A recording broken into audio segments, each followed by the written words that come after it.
শহরটা পঞ্চগড়। সকাল ৮টা। একটা বড় হলের ডাইনিং টেবিলে দুজন লোক বসেছিল। সেখানে একজন ব্রিটিশ ভদ্র মহিলা, যার বয়স প্রায় ৪৫ বছর।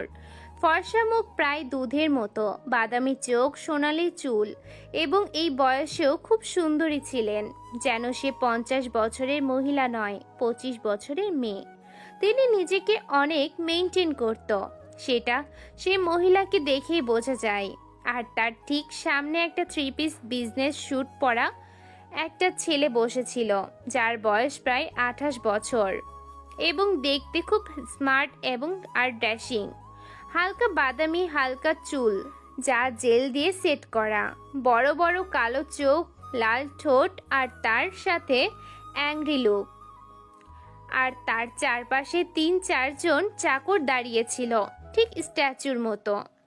Ovi, son, can you stay with your mother for one day, please? No, I cannot. But why, son? I really miss you every time. Please stay with me for one day. Oh really? Mrs. Chowdhury? Oh sorry, Mrs. ভেল। আপনি কি বললেন? আপনি সত্যিই আমাকে miss করেছেন, তাই নাকি? আমি আমার মাকে খুব মিস করেছি, যখন সে আমাকে ছেড়ে চলে গেছিল, যখন আমি মাত্র ৫ বছর বয়সের ছিলাম। যখন একটা বাচ্চার মাকে সবচেয়ে বেশি প্রয়োজন হয়, তখন তুমি আমাকে ছেড়ে এখানে এসেছো, আর এখানে এসে লুইল ভেলকে বিয়ে করে রয়ে গেলে। আমার আর বাবার কথা একবারও ভাবনি। এবং আজ যখন আমি তোমাকে এই মঙ্গলসূত্রটি দিতে এসেছি, তোমার শেষ স্মৃতিটা, যা আমার বাবার কাছে রেখে গিয়েছিল, যা আমার বাবার কাছে খুব মূল্যবান ছিল, কিন্তু তোমার কাছে তার কোনো মূল্য ছিল না। কিন্তু আমার বাবা এটা নিজের কাছে রেখেছিল, শেষবারের মতো তোমার আশার আশায়। সেই জিনিসটা যখন এত বছর পর তোমার কাছে ফেরত দিতে এসেছি, তখন তুমি আমাকে বলো যে তুমি আমাকে অনেক মিস করো, লাইক সিরিয়াসলি। আর আমি একদিন তোমার সাথেই থাকবো, কোনো অধিকার নেই আপনার, বুঝলেন Mrs? Ovi, please calm down. দেখো, আমি তখন যা করেছি তা আমার ফিউচারের জন্য সঠিক মনে হয়েছিল। তোমার বাবা একজন ভালো মানুষ ছিলেন, তার খুব সৎ মানুষ ছিল, কিন্তু তার কাছে মোটেও টাকা ছিল না। আমি তার সাথে থাকলে গরিব মানুষের মতো সারা জীবন কাটাতে হতো।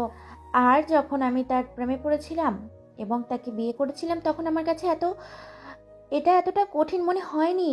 তারপর যখন আমি আমার ভুল বুঝতে পারি। আর তুমি বুঝতে পেরেছো বিয়ের ৬ বছর পর, আর তুমি সব কিছু ছেড়ে বিদেশে চলে গেলে, ৫ বছরের একটি শিশুকে রেখে কি করে চলে আসতে পারলে? একটিবারও আমার কথা মনে পড়লো না? তোমার কাছে তোমার নিজের সন্তান, নিজের হাজবেন্ডের উপরে টাকা বড় হয়ে গেল, বাবার কাছে তুমি সব ছিলে, আর তাকে একা করে চলে আসলে। কিভাবে পারলে তুমি এটা করতে? আর এখন বলছো তুমি মিস করো আমাকে, লাইক সিরিয়াসলি? আর তুমি আমার সাথে একদিন থাকতে চাও কেন? অভির কথা শুনে মাথা নিচু করে ফেলেন মহিলা।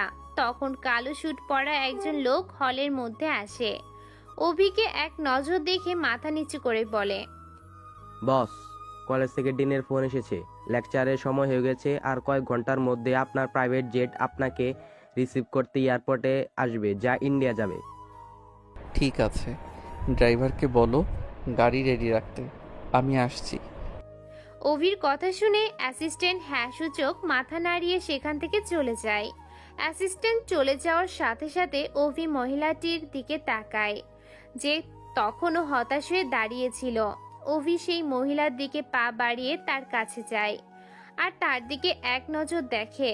তারপর মহিলাকে জড়িয়ে ধরে বলে ওঠে, ৫ বছরের শিশুটি তার মাকে অনেক মিস করেছে, এবং সে এখনও তার মাকে মিস করে। নিজের যত্ন নিও। এটা বলে পেছন ফিরে না দেখে দ্রুত সেখান থেকে চলে যায়, যেখানে তার গাড়ি পার্ক করা ছিল। অভির আকস্মিক আচরণে মহিলাটি অবাক হয়ে যায়, কিন্তু তারপরেও তার কথা শুনে মহিলার চোখে জল চলে আসে, কারণ সে অভির মাথায় হাত দেওয়ার আগে অভি চলে গিয়েছিল। অভির গাড়ির বাইরে দাঁড়িয়ে ছিল দুজন বডিগার্ড, আর অভি বের হতেই গার্ডরা গাড়ির দরজা খুলে দেয়, যা দেখে অভি চোখে সানগ্লাস পরে গাড়িতে বসে আর সেখান থেকে বেরিয়ে যায়। ভদ্রমহিলা অভিকে চলে যেতে দেখেছিলেন। তার চোখ জল ছিল, কিন্তু তার ঠোঁটে এক সুন্দর হাসি দেখা যাচ্ছিল, যা অভিকে দেখার পর মুখে ফুটে উঠেছিল। অভির গাড়ি চলতে দেখে নিজের মনে বলে উঠলেন, তুমিও তোমার বাবার মতো সেই রকমই হয়েছ, কিউট এবং ইনোসেন্ট। তোমার বাবা তোমাকে একদম তার মতোই বানিয়েছেন। অভির মুখে একটা শান্ত ভাব নিয়ে হাতে একটা ছবি ধরে গাড়িতে বসেছিল, আর সেই ছবি ছুঁয়ে মনে মনে বলে, বাবা, তুমি সত্যি বলেছ, তোমার বউ খুব সুন্দর, ঠিক তোমার বানানো ছবিগুলোর মতো। তার চোখ থেকে কয়েক ফোঁটা জল পড়তে থাকে, যা সে দ্রুত মুছে নেয় আর গাড়ির বাইরে তাকাতে থাকে। কিছুক্ষণের মধ্যেই অভির গাড়ি পঞ্চগড়ের নামকরা কলেজের সামনে এসে থামে, যার নাম রিক্টার বিজনেস ইউনিভার্সিটি। অভি গাড়ি থেকে নামতে পড়ার আগেই অভির গার্ডরা এসে গাড়ির দরজা খুলে দেয়। অভি গাড়ি থেকে নেমে ইউনিভার্সিটিতে প্রবেশ করে, যেখানে অভিকে ওয়েলকাম করে ইউনিভার্সিটির ডিন ডক্টর সুন্দরম, যিনি মূলত একজন বাংলাদেশী ছিলেন। আজ ইউনিভার্সিটির ওপেনিং। অভি দেশের একজন টপ বিজনেসম্যান ছিল, তাই তাকে পঞ্চগড়ের বিজনেস কলেজে লেকচারার হিসেবে আমন্ত্রণ জানানো হয়েছিল। কলেজের বাইরে প্রচুর মিডিয়া জমায়েত হয়েছিল, যা অভির গার্ডরা দ্রুত সরিয়ে অভিকে কলেজ ক্যাম্পাসের ভিতরে নিয়ে আসে এবং তাদের সাইডলাইন করে। অভিও তার গার্ডকে দেখে ডক্টর সুন্দরম ও প্রফেসর ও সিকিউরিটি নিয়ে অভির কাছে যায় এবং তাকে ওয়েলকাম জানায় আর বলে ওঠে। এটা বলে তিনি অভির সাথে হাত মেলায় এবং তাদের ইউনিভার্সিটির কিছু স্টুডেন্টদেরকে আগে এগিয়ে দেয়। তারা ব্রিটিশ স্টুডেন্ট ছিল। প্রতিটি কলেজের অনুষ্ঠানে স্টুডেন্টস বা মডার্ন ড্রেস পরে, তবে আজ অভিকে ওয়েলকাম করার জন্য কয়েকজন স্টুডেন্ট শাড়ি পরে হাতে বরণডালা সাজিয়ে তাকে বরণ করে নিল। আর সকল টিচার্সরা ফুলের মালা পরিয়ে অভিকে ওয়েলকাম জানায়। বাইরের দেশে নিজেদের কালচারকে একসেপ্ট করে তাকে এইভাবে বরণ করা হলো দেখে অভির মুখে হাসি ফুটে ওঠে। আজ সে খুব প্রাউড ফিল করছে। একজন বাংলাদেশি হয়ে অভি সেই সমস্ত স্টুডেন্টদের হাত ভাঁজ করে ও মাথা নিচু করে অত্যন্ত শ্রদ্ধার সাথে অভিবাদন জানায়। স্টুডেন্টসরা খুব খুশি এবং হাততালি দিতে শুরু করে। ডিন অভিকে একটি বড় অডিটোরিয়ামে নিয়ে আসে, যেখানে অভির লেকচার দেওয়ার জন্য একটি বড় স্টেজ তৈরি করা হয়েছিল আর ডিন এবং অন্যান্য টিচার্সদের বসার জন্য চেয়ার রাখা হয়েছিল। অভির লেকচার ও কিন্তু তার সুদর্শন চেহারা দেখতে স্টুডেন্টদের মধ্যে মেয়েরাই বেশি ছিল। সেই মেয়েরাই একে একে তাকে গোলাপ দিয়ে ওয়েলকাম জানিয়েছিল। অভি তার গার্ডের দিকে তাকিয়ে তাদেরকে গোলাপগুলো গাড়িতে রাখতে বলে। মেয়েরা পাগল হয়ে যাচ্ছিল অভির এত সহজ আর শান্ত স্বভাব দেখে। তার উপরে তার সুদর্শন চেহারা সেই মেয়েদের আরো পাগল করে দিচ্ছিল। অভি ওই সব স্টুডেন্টসদের দিকে তাকিয়ে একটা স্মাইল করে আর স্টেজে মাইকের কাছে আসে। মঞ্চের উপরে 2 জন এবং নিচে 2 জন গার্ড ছিল। অভির কাছে কেউ না যেতে পারে। অভি স্বাভাবিকভাবেই কথা বলতে শুরু করে। আসসালামু আলাইকুম ওয়া রাহমাতুল্লাহ। স্টুডেন্টস, আমার লেকচার শোনার জন্য তোমাদের সকলকে এত এক্সাইটেড দেখে খুব ভালো লাগছে, কিন্তু আমি চাই তোমরা এটাকে শুধু একটা লেকচার হিসেবে না নিয়ে এই কথাগুলোকে সারা জীবন মনে রেখো। তোমরা যদি জীবনে নিজেদের ভ্যালু বাড়াতে চাও, তাহলে কখনোই তোমার শেখার ক্ষমতাকে হারাবে না, কারণ এই শেখার ক্ষমতাই তোমাকে একদিন তোমার ভ্যালু বলে দেবে। টাকা তো সবাই কামাতে পারে, তা সে একজন ক্লার্ক হোক কিংবা কোনো সুপারস্টার, কিন্তু কার ভ্যালু বেশি, একজন ক্লার্কের নাকি একজন সুপারস্টারের? Of course superstar. তাহলে এই আইডিয়া কোথা থেকে পাবে? আইডিয়া তুমি কোন বাজারে গেলে পাবে না, কিংবা কোনো স্কুলে গেলেও পাবে না।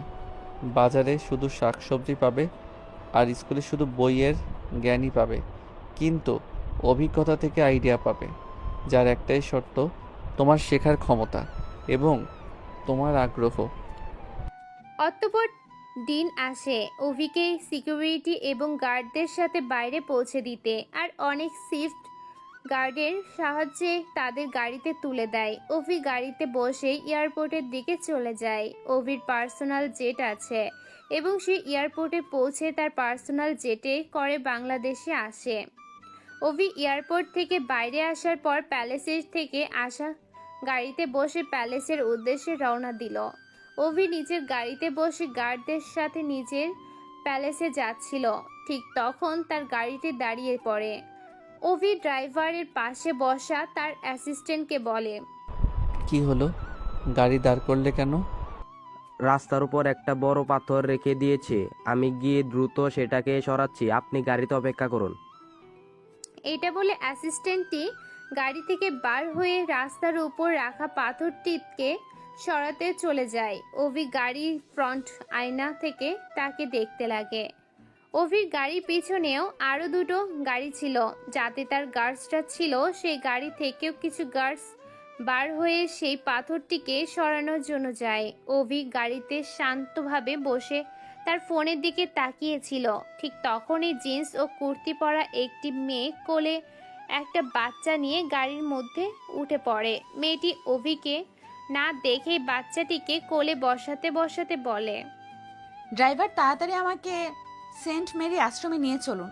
তারপর সে অভির দিকে দেখে বলে, থ্যাংক ইউ লিফট দেওয়ার জন্য, অ্যান্ড সরি আপনার পারমিশন ছাড়াই গাড়িতে উঠে আসার জন্য। আসলে অনেকক্ষণ ধরেই আমি এখানে অপেক্ষা করছিলাম, কিন্তু কোনো রিক্সা বা গাড়ি কিছুই পেলাম না, যে কারণে আমাকে বাধ্য হয়ে রাস্তাতে একটা পাথর রাখতে হলো লিফট নেওয়ার জন্য।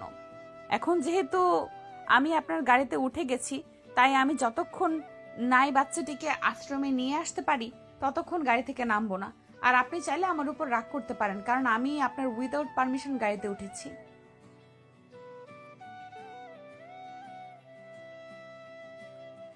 এইভাবেই সব কথা অভিকে বলে দেওয়ার পর জোরে জোরে নিঃশ্বাস নিতে থাকে। অভি হঠাৎ করে একটা মেয়েকে তার গাড়িতে উঠে আসতে দেখে অবাক হয়ে যায় এবং মেয়েটিকে দেখে। ও তার কথা শোনার পর যখন সে কিছু বলতে যাবে, ঠিক তখনই তার অ্যাসিস্ট্যান্ট মেয়েটিকে গাড়িতে উঠতে দেখে। তাড়াতাড়ি গাড়ির কাছে এসে গাড়ির দরজা খুলে বলে ওঠে, এই মেয়ে, তুমি গাড়িতে উঠলে কেন? কোন সাহসে? জানো উনি কে? আর অন্য কারো গাড়িতে এইভাবে উঠলে কেন? চলো তাড়াতাড়ি নামো গাড়ি থেকে। মেয়েটি এই কথাগুলো শুনে যে গাড়ি থেকে নামতে যাবে, ঠিক তখনই অভি তার অ্যাসিস্ট্যান্টকে বলে, ও কোথাও যাবে না। যদি তোমাদের পাথর সরানো হয়ে যায় তাহলে তাড়াতাড়ি চলো, আমার কাছে সময় নেই নষ্ট করার মতো। আর ও যেখানে যেতে চায় সেখানে গাড়ি নিয়ে চলো, অ্যান্ড বিহেভ ইয়োর সেলফ। একটা মেয়ের সাথে কিভাবে কথা বলতে হয় সেটাও কি তোমাকে শিখিয়ে দিতে হবে? অ্যাসিস্ট্যান্ট অভির কথা শুনে নিজের মাথা নিচু করে নেয় আর মেয়েটিকে রেসপেক্টের সাথে সরি বলে, আর তারপর গাড়িতে উঠে পড়ে। মেয়েটি অভির কথা শুনে তার দিকে একবার তাকায়। মনে মনে লোকটির প্রতি তার মন থেকে রেসপেক্ট আসছিল এবং তার সুন্দর মুখটি দেখেও তার প্রতি আরো বেশি রেসপেক্ট আসছিল। যেমন হ্যান্ডসাম দেখতে ছিল, সেই রকম সুন্দর মুখশ্রী আর খুব শান্ত মেজাজের। লোকটির কথা শুনে মনে হচ্ছিল সে খুব বড় মনের এবং তার পোশাক দেখে মনে হচ্ছিল খুব বড় লোক, আর তার অ্যাসিস্ট্যান্টের কথা শুনে মনে হলো খুবই ফেমাস একজন। অতঃপর মেয়েটি বলে ওঠে, থ্যাংক ইউ সো মাচ আমার কথাটা বোঝার জন্য এবং আমাদেরকে লিফট দেওয়ার জন্য। ইটস ওকে, এটা শহরের মেন হাইওয়ে, তাই এখানে আপনি কোনো রকম রিক্সা বা গাড়ি পেতেন না। আচ্ছা, এটা কি আপনার বাচ্চা? না, এটা আমার মেয়ে না। আচ্ছা, বাচ্চাটি আপনার নয় যখন, তাহলে নিশ্চয়ই আপনার কোনো রিলেটিভের। না, এটা আমার কোনো রিলেটিভের মেয়ে নয়। আমি বাচ্চাটিকে রাস্তাতে। একটা অচেনা বাচ্চা যাকে আপনি চেনেন না, তবু তার জন্য আপনি এত চিন্তিত। দারুণ ব্যাপার তো। হ্যাঁ, এটা আমার বাচ্চা নয়, কিন্তু কারোর তো বাচ্চা হবে।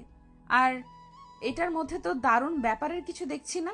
মনুষ্যত্ব বলেও তো কোনো কিছু আছে এই দুনিয়াতে, আর এই মনুষ্যত্বের খাতিরেই আমি এই বাচ্চাটিকে অনাথ আশ্রমে রেখে আসতে চাই। কারণ ও যদি বাইরে এইভাবে থাকে তাহলে হয়তো কেউ ওকে বাজে কাজের জন্য ব্যবহার করতে পারে কিংবা নিজের পেট চালানোর জন্য ভিক্ষা করতে হতে পারে। বুঝেছেন মিস্টার? তাই আমার উপর হাসাটা বন্ধ করুন। মেয়েটি অভিকে তার উপর হাসতে দেখে একটু রেগে ওই কথাগুলো বলে এবং তারপর নিজেই মনে মনে বলতে থাকে। কি জানি এই দুনিয়াতে এরকম মানুষ কতগুলো আছে। এক তো লিফট দিয়ে ভালো মানুষই দেখায়, আর তার উপর আমার ভালো কাজের জন্য অ্যাপ্রিসিয়েট না করে সেটা নিয়ে মজা করছে। মেয়েটির কথা শুনে অ্যাসিস্ট্যান্ট এবং ড্রাইভার দুজনেই গাড়ির মিরর থেকে মেয়েটাকে দেখতে লাগে। অ্যাসিস্ট্যান্ট মেয়েটির উপর তাকিয়ে মনে মনে বলে, এত বড় পপুলার একটা মানুষকে চেনেন না, এমনও কি হতে পারে? আর এমন করে কথা বলছে যেন বস কোনো যেমন তেমন মানুষ। আর বস ও কোনো এই মেয়েটাকে কিছু বলছেন না? অভি যে কিনা এতক্ষণ ফোনের মধ্যেই কাজ করছিল, সেই মেয়েটির কথা শুনে একটা ডেভিল স্মাইল দিয়ে মেয়েটিকে দেখতে থাকে। কালো চোখ, গোল ফেস, ফাঁকা টমেটোর মতো গাল, আর তার উপর শ্যামলা গায়ের রং, কিন্তু এতটাই সুন্দর ও অ্যাট্রাকটিভ যে কোনো ফর্সা মানুষও তার কাছে ফেল হয়ে যাবে। কালো লম্বা চুল, যেটা একটা রাবার ব্যান্ড দিয়ে বাঁধা ছিল, বিনা কোনো লিপস্টিক না লাগিয়েও ঠোঁটের রং ছিল গোলাপি। হাতে ছিল সিম্পল একটা ঘড়ি আর সাইডে একটা ব্যাগ। অভি মেয়েটিকে দেখতে দেখতে সেই মেয়েটির মধ্যেই হারিয়ে গিয়েছিল। যদিও বা আজ অবধি কোনো মেয়েকে দেখে অভি এরকম কিছু ফিল করেনি। অভি মেয়েটিকে নিজের সাথে কথা বলতে দেখে ফোন পকেটে ঢুকিয়ে বলে, নাম কি তোমার? কার নাম? এখন তুমি নিজেই বললে এটা তোমার মেয়ে নয়, তো তুমি তো একে চিনবে না। আর বাচ্চার বয়স দেখি তো মনে হচ্ছে না যে সে নিজের নাম আদেও জানে কিনা বা বলতে পারবে কিনা। তাহলে অবভিয়াসলি তোমার নামই জিজ্ঞাসা করছি। জান্নাতু তাইবা কুহু।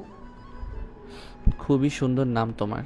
আচ্ছা, তুমি কি সব কাজ করো মানুষের থেকে অ্যাপ্রিসিয়েশন পাওয়ার জন্য করো, নাকি নিজের জন্য করো? কে বলেছে আপনাকে? হ্যাঁ, আমি কোনো কাজ নিজের সুনামের জন্য করি না, তো প্লিজ আপনি এভাবে বলবেন না। আর আমার যেটা সঠিক মনে হয় বা নিজের পছন্দ হয় সেটাই করি।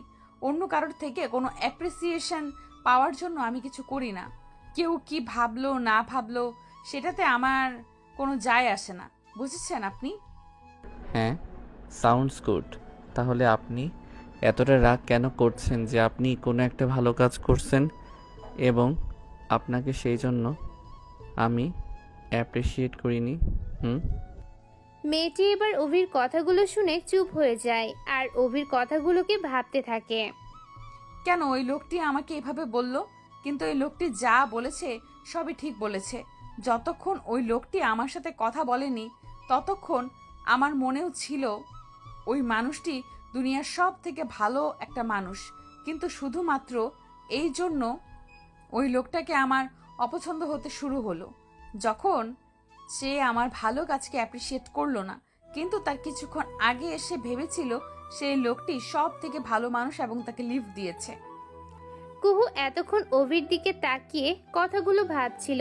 যে গাড়িতে খুব জোরে ব্রেক করা হয় তখন সে তার ভাবনা থেকে বেরিয়ে আসে।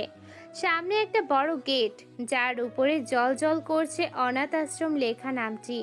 কুহু অনাথ আশ্রমটাকে দেখে গাড়ি থেকে নেমে পড়ে আর গাড়ির কাছের কাছে গিয়ে যেই কিছু বলতে যায় তখনই অনাথ আশ্রমের গার্ডরা দৌড়াতে দৌড়াতে সেখানে আসে। অভিকে স্যালুট করে খুব রেসপেক্টের সাথে বলতে শুরু করে, আপনি এখানে দাঁড়িয়ে পড়লেন কেন? ভিতরে আসুন না। বাচ্চারা আপনার সাথে দেখা করার জন্য ওদের আগ্রহের সাথে অপেক্ষা করছে। আমি এবং বাকি সবাই ভেবেছিলাম আপনি আজকে আসবেন না, কারণ সাহেব বলেছিলে আপনি লন্ডনে গিয়েছেন।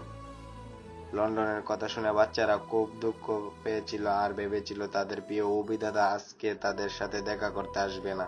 কিন্তু আপনি তো আজকেই চলে এসেছেন, তাই বাচ্চারা আপনাকে দেখে খুব খুব খুব খুশি হবে।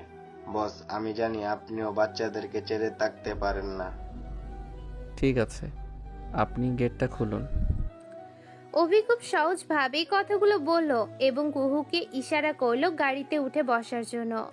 যে কিনা ভূতের মতো দাঁড়িয়েছিল আর নিজেরই চিন্তায় ডুবেছিল সে কেন সেই গার্ডটি অভিকে স্যালুট জানালো। কুহু একটু ইতস্তত হয়ে গাড়িতে উঠে বসলো এবং খুব সাহস নিয়ে অভিকে বলল, এই অনাথ আশ্রমটা কি আপনার? না, তবে এই বাচ্চাগুলোকে আমি নিজের মনে করি। আপনি ঠিকই বলেছিলেন, আমি একটা ছোট্ট কাজ করে এমন দেখাচ্ছিলাম যে আমি কোনো বড় কিছু করে ফেলেছি।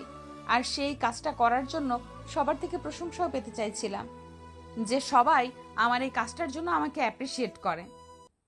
আর সেখানে আপনি এত কিছু করেন মানুষের জন্য, কিন্তু তবুও একটা বারণ নিজের মধ্যে সেটা ফুটিয়ে তোলেন না, আর নাই সেটা নিয়ে কারোর থেকে কোনো প্রশংসা পাওয়ার আশাও করে।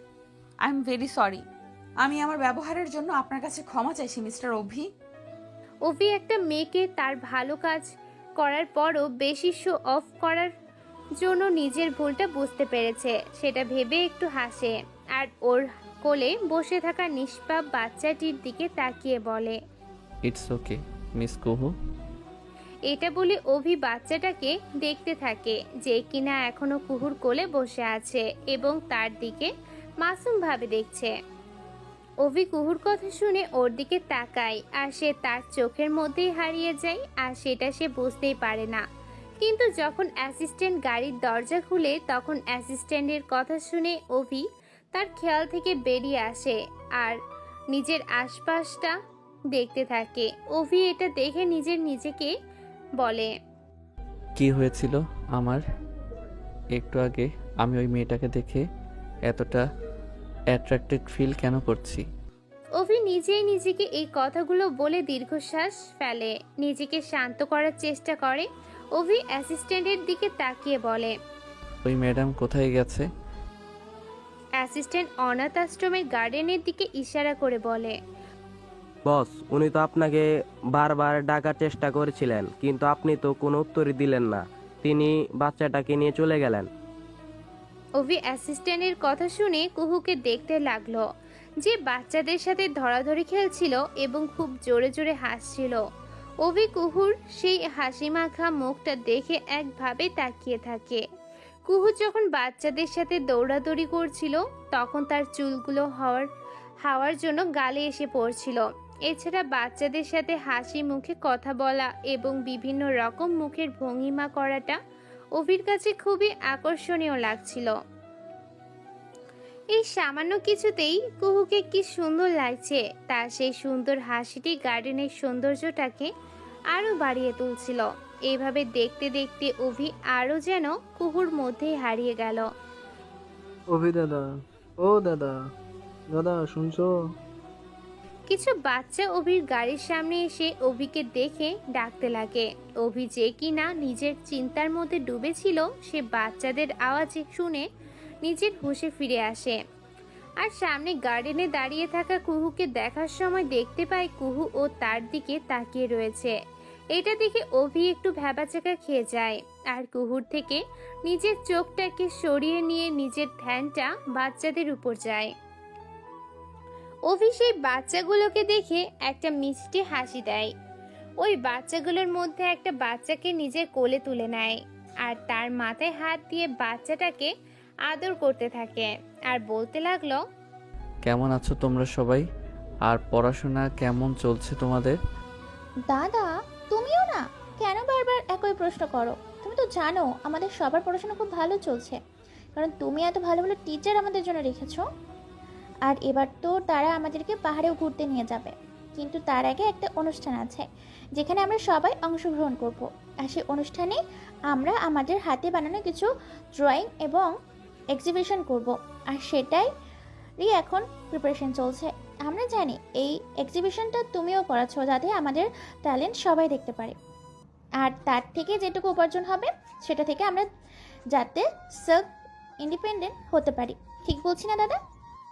অভি ওই বাচ্চাটাকে দেখে হাসতে লাগে এবং যেই তাকে কিছু বলতে যাবে পিছন থেকে আশ্রমের অ্যাডমিন অভির কাছে আসে এবং তাকে বলে, হ্যাঁ বাচ্চারা, তোমরা একদম ঠিক বলেছো।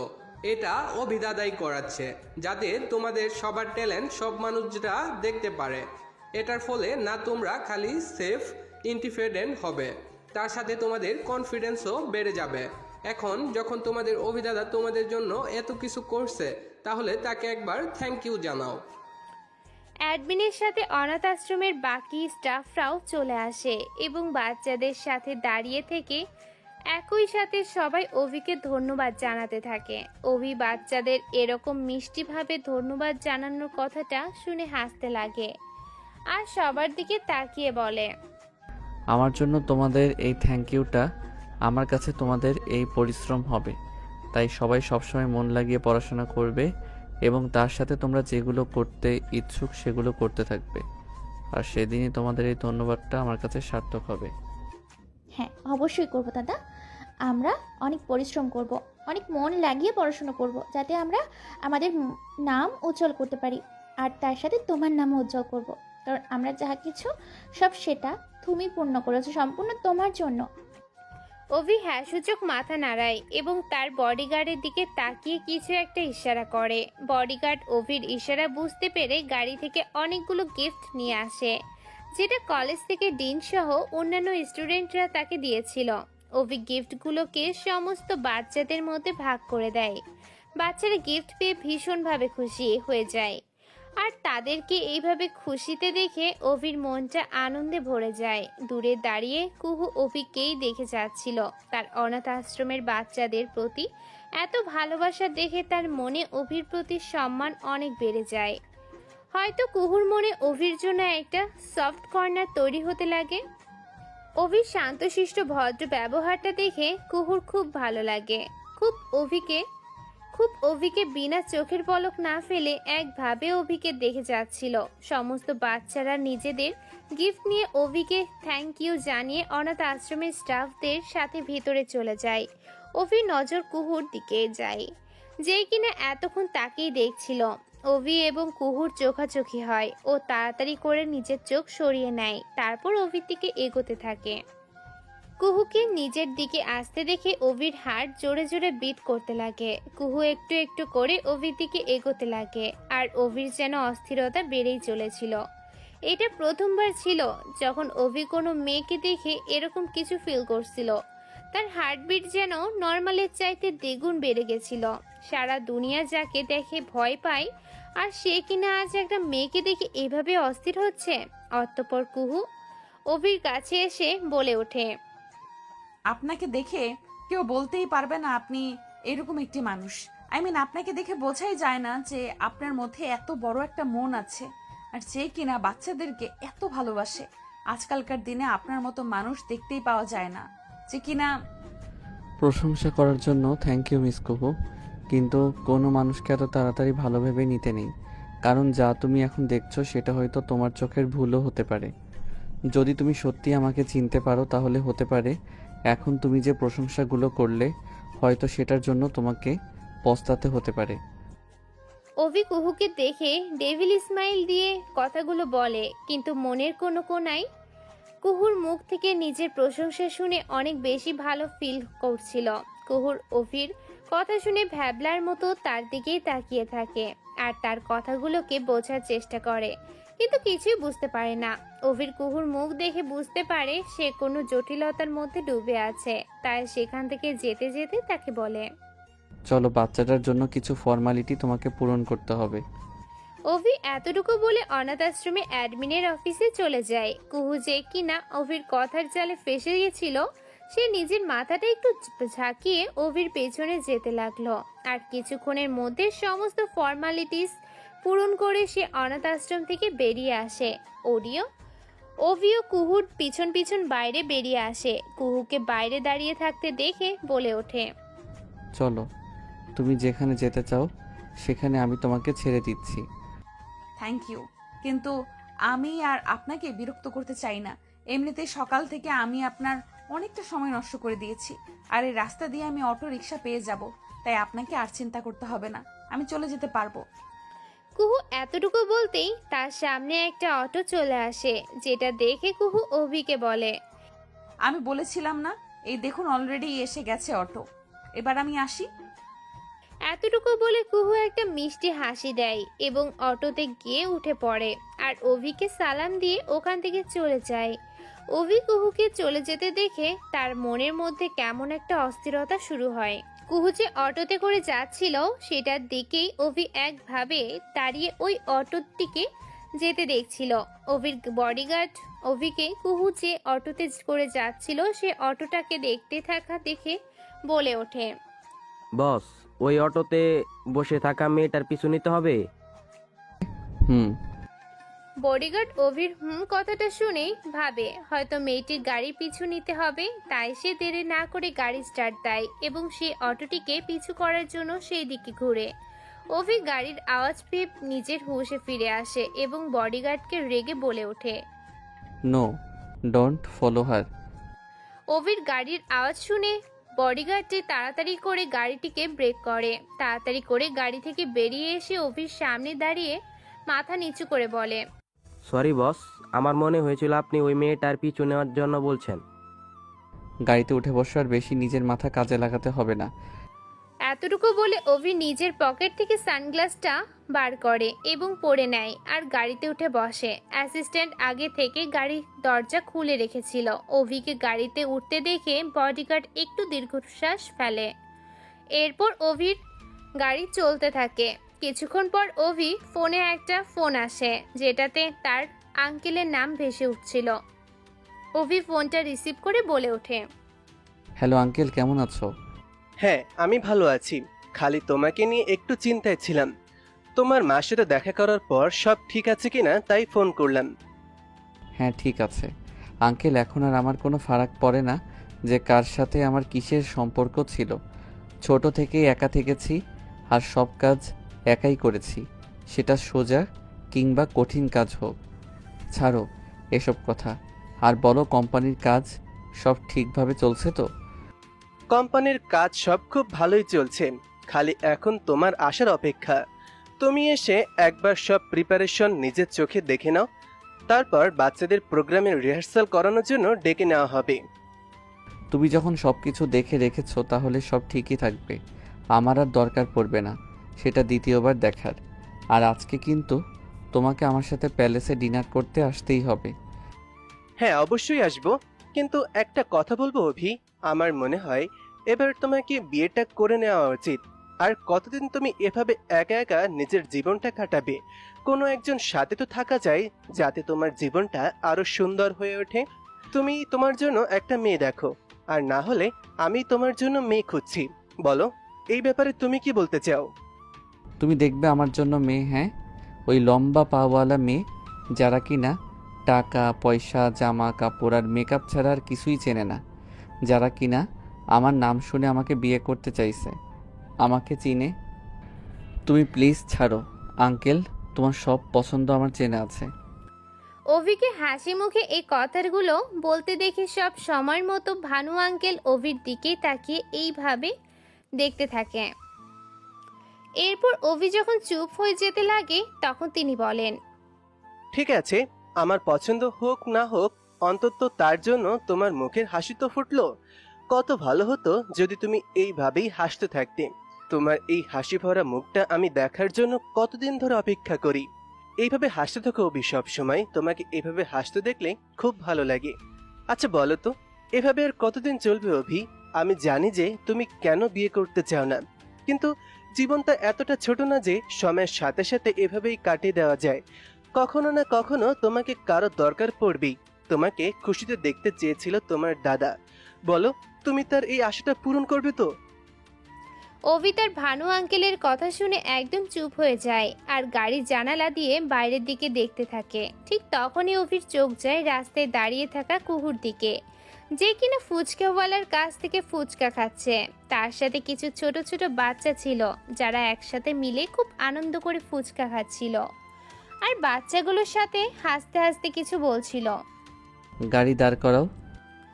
এটা বলে অভি ফোনটা কানে নিয়ে কুহুকে দেখতে থাকে। ড্রাইভার অভির কথা শুনে তাড়াতাড়ি করে অ্যাসিস্ট্যান্টের দিকে করুণভাবে তাকায়। অভি যেখানে গাড়ি দাঁড় করাতে বলেছিল সেটা একটা ভিড় রাস্তা, আর ওই গাড়িটি দাঁড় করানোর জন্য পেছনে অনেকগুলো গাড়ি দাঁড়িয়ে পড়েছিল। আর সেই জন্যই ড্রাইভারটি অ্যাসিস্ট্যান্টের দিকে করুণভাবে তাকায়। অ্যাসিস্ট্যান্টও ড্রাইভারের দিকে তাকিয়ে অভির কথা শুনে অবাক হয়ে যায়। আর আশেপাশে একটা ঝগড়াঝাটি হওয়ার মতো পরিস্থিতি তৈরি হতে দেখে অভিকে বলে, কিন্তু বস, রাস্তার মাঝখানে? Yes, stop the car. Abhi রাগীভাবে অ্যাসিস্ট্যান্টের দিকে একবার তাকায় এবং তারপর গাড়ির উইন্ডো দিয়ে কুহুকে দেখতে লাগে। অভি এখনও তার ফোন কানে ধরে রেখেছিল, যে কারণেই ভানু আঙ্কেল অভির আর অ্যাসিস্ট্যান্টের কথোপকথন শুনতে পারে, আর তার সাথে আশেপাশের অনেকগুলো গাড়ির হর্নের আওয়াজ শুনতে পায়। বস, আপনি কি করছেন? চলন্ত রাস্তার মাঝে এভাবে কোনো গাড়ি দাঁড় করতে বলছেন? বস, এমন কি দেখছেন আপনি? আমি বিয়ে করার জন্য রেডি ভানু আঙ্কেল, আমি মেয়ে পেয়ে গিয়েছি। এতটুকু বলে অভি ফোনটা কেটে দেয়। তারপর অ্যাসিস্ট্যান্টকে দেখতে দেখতে বলে ওঠে, সকালের ওই মেয়েটির পুরো ডিটেলস দিবি আমায়। সন্ধ্যের মধ্যে আমার কাছে যেন ওই মেয়েটির সমস্ত ইনফরমেশন চলে আসে। অ্যাসিস্ট্যান্ট অবাক হয়ে যায়। অভি যেদিকে তাকিয়েছিল সেই দিকে দেখতে লাগে। কুহুকে দেখে অ্যাসিস্ট্যান্ট আরও অবাক হয়ে যায় আর নিজের মাথাটা নাড়িয়ে বলে, ওকে বস, কাজ হয়ে যাবে। গাড়িটি দাঁড়িয়ে থাকার জন্য অনেক বড় একটা জ্যাম তৈরি হয়ে যায়। গাড়ির হর্নের আওয়াজে চারিদিকে ছড়িয়ে পড়ে। অনেক বড় একটা জ্যাম তৈরি হয়ে যাওয়ার জন্য ট্রাফিক পুলিশ সেখানে চলে আসে। এত গাড়ির হর্নের আওয়াজ পেয়ে কুহু রাস্তার দিকে তাকায় আর বলে ওঠে, কি হলো ওখানে? সিগন্যাল নেই অথচ তবুও তো জ্যাম কেন হলো? এইটুকু বলে কুহু ফুচকাওয়ালাকে তার টাকা মিটিয়ে দিয়ে রাস্তার দিকে এগিয়ে আসে। কিন্তু তখনই কিছু বডিগার্ডের উপর তার নজর যায়, যারা একটা গাড়িকে ঘিরে দাঁড়িয়েছিল। আর তারপরও আস্তে আস্তে জ্যামটা ক্লিয়ার হতে থাকে। এটা দেখে কুহু মনে মনে ভাবে, এগুলো তো সেই বডিগার্ড মনে হচ্ছে যাদের সাথে একটু আগে আমার দেখা হয়েছিল। কিন্তু এরা এখানে কি করছে? আর এই জ্যাম ক্লিয়ারই বা কেন করছে? এই কথাগুলো ভেবেই সে বডিগার্ডগুলোর দিকে যেতে লাগে। ঠিক তখনই অভি গাড়ি ওখান থেকে দিয়ে যেতে দেখে, যেটাতে সে সকালে উঠেছিল। কুহু অভিকে দেখে সেখানেই দাঁড়িয়ে পড়ে। অভির নজর তখন কুহুর উপরেই ছিল। দেখতে দেখতে গাড়িটি তার চোখের সামনে দিয়ে বেরিয়ে যায়। তার পিছনে বডিগার্ডগুলো তাদের গাড়ি নিয়ে বেরিয়ে যায়। কুহু তাদেরকে যেতে দেখে নিজেই বলে ওঠে, ও আচ্ছা, এর জন্য তার বডিগার্ডগুলো জ্যাম ক্লিয়ার করছিল। নিজেই নিজেকে কথাগুলো বলে কুহু যখন পিছন ঘুরতে যাবে, ঠিক তখন ট্রাফিক ইন্সপেক্টরের আওয়াজ শুনতে পারে, যে অন্য একজনের সাথে বলছিল, আর বলো না, বড় মানুষদের বড় বড় ব্যাপার। এখন কে ওনাকে বোঝাবে যেভাবে চলতি রাস্তায় গাড়ি দাঁড়ানো উচিত নয়? সাধারণ মানুষরা চলাফেরা করে, কিন্তু অভি চৌধুরীকে কে বোঝাবে বলো? দেখো না, কতগুলো বডিগার্ড নিয়ে ঘুরে বেড়াই। এতগুলো বডিগার্ড, আমাদের মন্ত্রীরাও তার সামনে কথা বলার সাহস পায় না, আর সেখানে আমরা তো কোন স্যার। ট্রাফিক ইন্সপেক্টরের সাথে কথা শুনে কুহু চিন্তায় পড়ে যায় আর মনে মনে বলতে লাগে, ও আচ্ছা, এই জন্য তার বডিগার্ডগুলো জ্যাম ক্লিয়ার করছিল। একটা মানুষেরই দুটো চেহারা, কারোর জন্য সে ভগবান, আবার দুনিয়ার অন্য মানুষদের জন্য সে বড়লোক মানুষ, যে নিজের পাওয়ার ব্যবহার করে যে কোনো রুল ব্রেক করে দেয় নিজের পয়সার অহংকার দেখিয়ে। তাহলে কি এই কারণেই তার নামের আগে বস আছে, যে সে তার আগে কাউকেই দেখতে পায় না? তাহলে কি এই কারণেই তিনি আমাকে এই কথাগুলো তখন বলছিলেন? তাহলে কি সত্যি আমি তার এক্সাইট দেখে তাকে ভালো মানুষ ভেবে নিয়েছিলাম? তাহলে আমি যাকে দেখেছিলাম সেটা কি তার আসল চেহারা, নাকি ট্রাফিক ইন্সপেক্টর এখন যেটা বললো সেটা? কে আপনি? কি করেন আপনি? কোনো কিছুতেই সে জটিলতা থেকে বেরোতে পারছিল না। আসলেই কি অভি যে কথাগুলো, সেগুলো তার মাথায় ঘুরপাক খেতে থাকে এবং তার সাথে সাথে অভির ফেসটাও তার চোখের সামনে ভেসে ওঠে। এই জটিলতার মধ্যে সে কোনো কুল কিনারা খুঁজে পাচ্ছিল না। আর এগুলো ভাবতে ভাবতে নিজের মাথাটাকে হালকা ঝাঁকিয়ে সেখান থেকে নিজের বাড়ির দিকে চলে যায়। অভিও তার বডিগার্ডদের সাথে কিছুক্ষণের মধ্যেই তার প্যালেসে পৌঁছে যায়। বিশাল বড় একটা রাজপ্রাসাদের মতো বাড়ি, যার অর্ধেকের বেশি অংশটাই ডিজাইন করা, যেটা খুবই চকচক করছিল। বাড়ির সামনে একটা সুইমিং পুল ছিল, আর তার আগের দিকটাতে একটা সুন্দর গার্ডেন ছিল। অভি গাড়ি থেকে বেরিয়ে প্যালেসের ভিতরে যেতে লাগে। প্যালেসের ভিতর একটা বড় হলে ইউনিফর্ম পরে 4-5 জন লোক দাঁড়িয়েছিল, যারা অভিকে দেখে তার পিছন পিছন যেতে যেতে বলে ওঠে, আসসালামু আলাইকুম বস, অ্যান্ড ওয়েলকাম হোম। আপনি ক্লান্ত হয়ে গেছেন হয়তো, গিয়ে ফ্রেশ হয়ে নিন। আপনার জন্য আপনার বাথরুম রেডি করে দেওয়া হয়েছে, ঠিক যেমনটি আপনি পছন্দ করেন। ইউনিফর্ম পরা স্টাফগুলোর মধ্যে একটা স্টাফ অভির পিছন পিছন হাতে ধরা অভির কোটটা নিয়ে খুব নম্রভাবে বলে। অভি হল থেকে সিঁড়ি দিয়ে উঠতে উঠতে বলে, ওকে। ব্রেকফাস্ট রেডি করতে হবে। আপনি কি প্যালেসে ব্রেকফাস্ট করবেন? না, তোমরা খেয়ে নাও, এখন আমাকে অফিসে যেতে হবে। রাতে ডিনারের সময় ভানু আঙ্কেল আসবে, তাই আজ রাতে মেনুটা ওনার পছন্দ মতো হওয়া চাই। ঠিক আছে বস। এরপর সব স্টাফগুলো নিজেদের কাজে লেগে পড়ে। কিছুক্ষণ পর অভি তৈরি হয়ে অফিসের জন্য বেরিয়ে যায়। সন্ধ্যাবেলা। ভানু স্যার, এটা কেমন লাগছে? আর ওখানে দেখুন, বাচ্চাদের এক্সিবিশনের জন্য তৈরি করা হয়েছে, ঠিক বসের অ্যাকর্ডিং। ঠিক আছে তো স্যার? ওখানকার সব লাইটিং এবং ডেকোরেশন দেখাতে দেখাতে একটা মেয়ে বলে ওঠে, হ্যাঁ, এটা ঠিক আছে, গুড জব। এটা বসের পছন্দ হবে, তুমি খুব সুন্দর করে সাজিয়েছো। ব্যাস, বস একবার অ্যাপ্রুভ করে দিক, তখন টেনশন ফ্রি। বসের যদি এই ডেকোরেশন একটুও অপছন্দ হয়, তাহলে কাল আবার নতুন করে লাইটিং ও ডেকোরেশন করাতে হবে মিস মোনা। তাই আপনি আল্লাহর কাছে দোয়া করুন যাতে এই বস এই ডেকোরেশনটাকে দ্রুত অ্যাপ্রুভ করুন। কি ভানু স্যার, তুমি এবার আমার সাথে মজা করো আর বন্ধু করো? তুমি তো জানো আমি এখানে কেন আছি, নিজের সব কাজ ক্লায়েন্টদেরকে ছেড়ে 1 মাস ধরে। মডার্ন ড্রেস পরে একটা মেয়ে যে দেখতে খুবই সুন্দর ছিল, ডেকোরেশন দেখতে দেখতে ভানুকে বলে, হ্যাঁ, আমি সব জানি যে তুমি এখানে শুধুমাত্র অভির জন্যই রয়েছে, আর নিজের সবচেয়ে বড় বড় প্রজেক্ট ছেড়ে এখানে ডেকোরেশনের কাজ করছো। ভালোবাসা সত্যিই বড় আজব, যে যাকে ভালোবাসে সে তার সাথে নেই, আবার যে যাকে ভালোবাসছে না সে তার সাথে আছে। জানি ভালো স্যার, সেজন্যই তো এবার আমি নিজের ফিলিংসের ব্যাপারে না বলে তার বদলে ওর আশেপাশে থেকে ওকে ফিল করাতে চাই যে আমি তাকে কতটা ভালোবাসি। সেটা তাকে না বলেও আমি তার সব কিছুতে পাশে আছি, তাকে ভালোবাসছি। আগের বারের মতো নিজের ফিলিংসটাকে বলার জন্য তুমি চিন্তা করো না, আমি কিছুই করব না। ভানু মোনার কথা শুনে মাথা নাড়ায় আর তার মাথায় হাত রেখে বলে, তোমার এই কথাগুলো শুনে আমি সত্যি খুব নিশ্চিন্ত হলাম। অতঃপর তারা নিজেদের কাজে লেগে পড়ে। অভি নিজের বড় অফিসটার চেম্বারে বসে ফোনটি কানে নিয়ে ওপারের মানুষটিকে বলে, বেলাল, এখনই আমার কেবিনে আসো। এইটুকু বলে সে ফোনটা রেখে দেয়। কিছুক্ষণ পর চেম্বারের মধ্যে একটা রোগা লম্বা ইউনিফর্ম পরিহিত লোক চেম্বারের সামনে দাঁড়িয়ে খুব ভয় ভয় নক করে আর বলে ওঠে, হ্যাঁ, ভিতরে আসো। লোকটি ভিতরে এসে অভির সামনে মাথা নিচু করে চুপচাপ দাঁড়িয়ে থাকে। অভি নিজের চেয়ার ছেড়ে উঠে ওই লোকটির দিকে তাকিয়ে বলে ওঠে, আমি শুনলাম তুমি ফেস্টিভ্যালের বোনাস নিতে মানা করে দিয়েছো, এমনকি স্যালারিটাও এখনো অবধি নাওনি। কোনো সমস্যা আছে কি? নাকি তোমার কাছে এই বোনাসটা খুব কম মনে হচ্ছে যে কারণে তুমি নিচ্ছ না? না না বস, এটা আপনি কি বলছেন? বোনাস এবং স্যালারিতে আপনি যে টাকা দেন সেটা যথেষ্ট আছে বস। অভি লোকটাকে ভয় পেতে দেখে নিজের পকেট থেকে হাতটা বার করে তার কাঁধে রেখে বলে, তাহলে কি সমস্যা তোমার? দেখো, ভয় পেও না, আমি তোমার বস ঠিকই, কিন্তু তুমি আমার কোম্পানিতে অনেক বছর ধরে কাজ করছো এবং সেই টাইমে আমি শুধু অভিই ছিলাম। তাই তুমি এই কোম্পানির শুধু একজন স্টাফই নাও, বরং সেই স্তম্ভটাও তুমি, যার সাহায্যে আজ আমি এখানে পৌঁছেছি।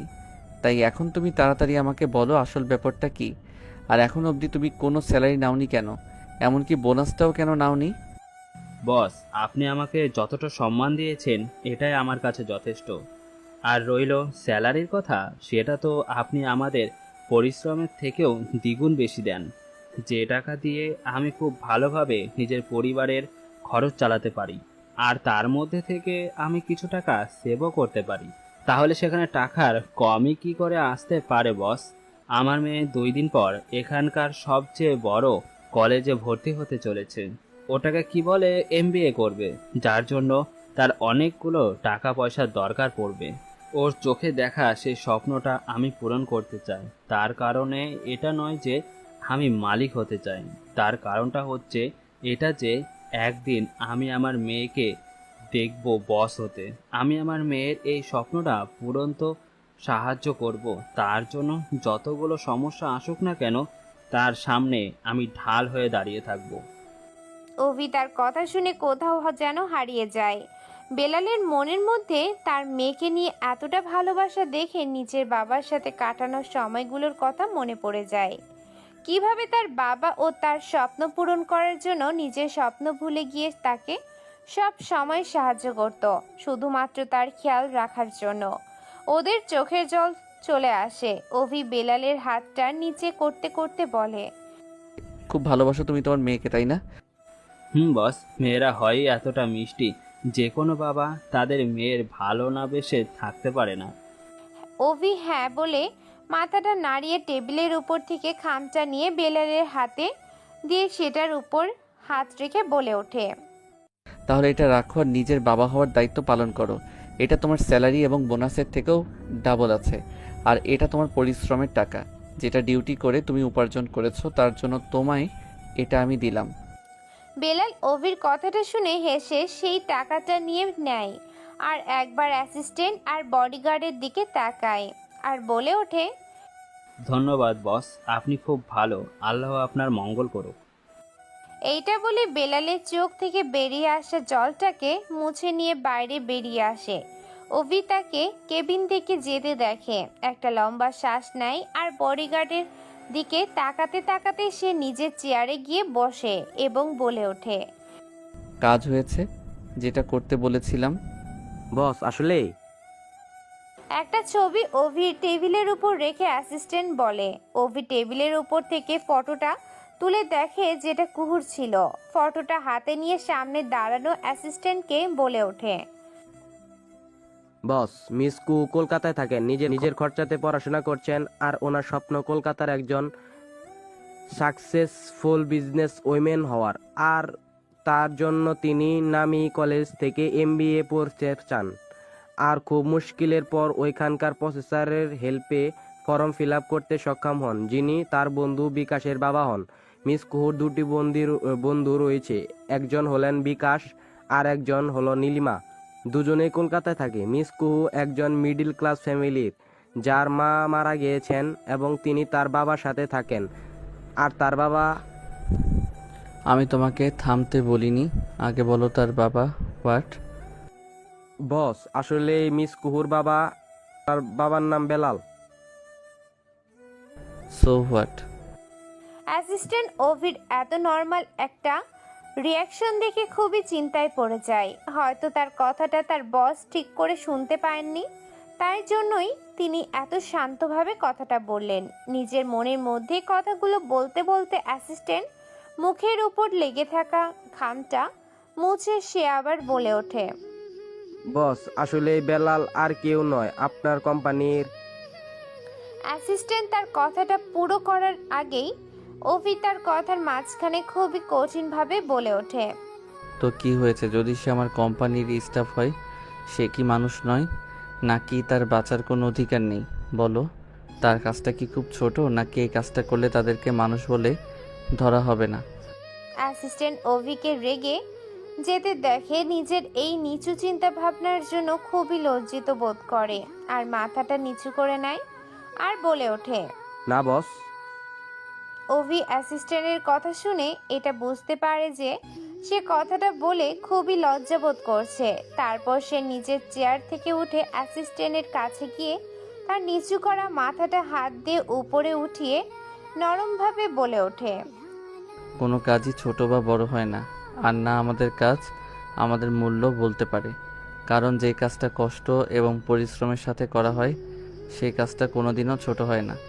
যে কাজটা করার জন্য আমরা রক্ত জল করে থাকি, সে কাজের থেকে অন্য কিছুর মূল্য বেশি হতে পারে না। তবে মানুষের চিন্তাভাবনা ছোট হতে পারে, কিন্তু কোনো কাজ ছোট হয় না। বুঝেছো অ্যাসিস্ট্যান্ট রয়? Sorry boss, I don't mean that. আমি ভেবেছিলাম আপনি এত বড় বিজনেসম্যান হয়ে মিস কুহুর মতো একজন মামুলি পরিবারের মেয়ে জেনেও তার সম্পর্কে আর কিছু জানতে চাইবেন না। কিন্তু আমি এটা জানতাম না বস, আপনার মনটা এত বড়। Your heart so pure and kind boss. আমাকে ক্ষমা করে দেবেন বেলাল সম্পর্কে এমন কিছু বলার জন্য। কিন্তু আমি এতটাও কাইন্ড না যে তোমাকে শাস্তি দেব না এই ভুলের জন্য। অ্যাসিস্ট্যান্ট ওভির ডেভিল স্মাইল এবং ওর কথা শুনে একটু ঘাবড়ে যায় আর তোতলিয়ে বলে ওঠে, কি কি শান্তি বস? সাজা, এটা যে তুমি এখন আদবি কলেজে যাবে আর ওখানকার ডিনের সাথে আমার একটা মিটিং ফিক্সড করবে। আই ডোন্ট নো তুমি কাজটা এখন কিভাবে করবে, বাট কলেজের ডিনের সাথে আজকেই মিটিং ফিক্স চাই। তোমার কাছে জাস্ট 10 মিনিট সময় আছে। যদি 10 মিনিটের মধ্যে এটা পূরণ না করতে পারো তাহলে এর থেকে বড় শাস্তি তুমি পাবে। So your time start now. Assistant ওভির কথা শুনে টেনশনে পড়ে যায় আর যত দ্রুত সম্ভব কেবিন ছেড়ে যেতে যেতে বলে ওঠে, ইয়েস বস। এতটুকু বলে অ্যাসিস্ট্যান্ট কেবিন থেকে বেরিয়ে যায়। ওভি অ্যাসিস্ট্যান্টকে কেবিন থেকে দৌড়ে বেরোতে দেখে একটা হাসি দেয়, টেবিলের উপরে রাখা কুহুর ছবিটা হাতে নেয়, তারপর চেয়ারে হেলান দিয়ে ছবিটার দিকে তাকিয়ে একটা স্মাইলের সাথে বলে ওঠে, কিছু তো আছে তোমার মধ্যে যে কারণে অভির মনটা প্রথম দেখাতেই তুমি চুরি করে নিয়েছো। আমি জীবনে কত মেয়েকে দেখেছি, কিন্তু তাদের মধ্যে কাউকে আমার একটু পছন্দ হয়নি, কারোর প্রতি আমার ইন্টারেস্ট খুঁজে পাইনি। কিন্তু তারপর তুমি আসলে আর এক নজরে আমি তোমাকে মন দিয়ে বসেছি। আর এমন একটা মেয়েকে আমি নিজের মন দিয়ে বেসেছি যার সাথে আমার খালি কিছু ঘন্টারই পরিচয়। সত্যি কি স্ট্রেঞ্জ না? ওভি গভীরভাবে ছবিটা দেখে তাকিয়ে কথাগুলো বলে, এরপর ছবিটাকে বুকের সাথে লাগিয়ে নিয়ে সকালে কুহুর সাথে কাটানো সেই সময়টার কথা ভাবতে থাকে। দেখতে দেখতে ওভির মুখে একটা মিষ্টি হাসি ফুটে ওঠে। ঠিক তখনই ওভির অফিসের ফোনটা বেজে ওঠে। ওভি এতক্ষণ নিজের খেয়ালেই ডুবেছিল, কিন্তু ফোনের আওয়াজ শুনে সে তার খেয়াল থেকে বেরিয়ে এসে ফোনটার দিকে তাকিয়ে স্পিকারের বোতামটা টিপে বলে উঠল, আসসালামু আলাইকুম ওয়া রাহমাতুল্লাহ। কি হয়েছে? ওয়ালাইকুম আসসালাম আর রহমতুল্লাহ বারাকাতু। Sorry to disturb you boss, boss mister Rakesh Chatterjee অবধি কলেজের ডিন এই সময় কলে রয়েছেন। আমি ওনার কল আপনার কাছে ট্রান্সফার করছি। ওকে মিস সুই। ওভি এতটুকু বলার পরই মিস সুই কলটা ট্রান্সফার করে দেয়। কলটি ট্রান্সফার হওয়ার পর উল্টো দিক থেকে একটা লোকের ভিত আওয়াজ শুনতে পায় আর বলে ওঠে, আসসালামু আলাইকুম বস, প্লিজ আমাকে কিছু করবেন না। আপনি যা বলবেন আমি সেটাই করব, কিন্তু আমাকে প্লিজ কিছু করবেন না। আমার ফ্যামিলি আছে বস, প্লিজ। ওয়ালাইকুম আসসালাম ওয়া রাহমাতুল্লাহ। রিল্যাক্স মিস্টার চ্যাটার্জি, আপনি বিনা কারণেই এতটা ভয় পাচ্ছেন। আচ্ছা আপনি এটা বলুন তো, আমার অ্যাসিস্ট্যান্ট আপনার কাছে আছে এখন? Yes boss. Okay good. এবার আপনি একটা কাজ করুন, ফোনটাকে স্পিকারে দিন। ওভি এইটুকু বলতেই একটা আওয়াজ শুনতে পায়, যেটা শোনার পর ওভি একটু হাসে আর বলে ওঠে, মিস্টার চ্যাটার্জি, আমার একটা জরুরি কাজ এসে গেছে, আপনি শুধুই ওই কাজটা করে দিন। আমার অ্যাসিস্ট্যান্ট ওখান থেকে চলে আসবে, আপনার কোনো ক্ষতি হবে না। কি কাজ বস? আপনার কলেজে একটু আগে নতুন কিছু স্টুডেন্টসদের অ্যাডমিশন নেওয়া হয়েছে, যার মধ্যে ফার্স্ট ইয়ারের কিছু MBA স্টুডেন্টস আছে। আপনাকে ওই সমস্ত অ্যাডমিশনগুলো ক্যান্সেল করতে হবে। ওভি টেবিলের উপর থেকে পেপারগুলো হাতে নিয়ে সেটা দেখতে দেখতে বলে, কিন্তু কেন বস? এই অ্যাডমিশনগুলো কি করে ক্যান্সেল করি? এমনিতে অনেক লেটে অ্যাডমিশন শুরু হয়েছে, তারপর যদি এখন ক্যান্সেল করা হয় তাহলে আমাদের কাজের রেপুটেশন খারাপ হয়ে যাবে, আর তাছাড়া বাচ্চাদের ফিউচারের উপর ও এফেক্ট পড়বে। আমি কি করে কোনো বাচ্চার ফিউচার নষ্ট করে দিই? মিস্টার চ্যাটার্জি নিজের কথা পূরণ করার আগে ওভিড অ্যাসিস্ট্যান্টের ওর সামনে অনেকগুলো ফর্ম দেখায়, যেটা দেখে মিস্টার চ্যাটার্জি শকড হয়ে চুপ হয়ে যায়। কি হলো, কথা বন্ধ হয়ে গেল মিস্টার চ্যাটার্জি? হ্যাঁ, কি যেন বলছিলেন, বাচ্চাদের ফিউচার অ্যান্ড অল। কেমন লাগছে মিস্টার চ্যাটার্জি আপনার সমস্ত সত্যিটা আমার অ্যাসিস্ট্যান্ট আপনার সামনে দেখিয়ে দিল বলে?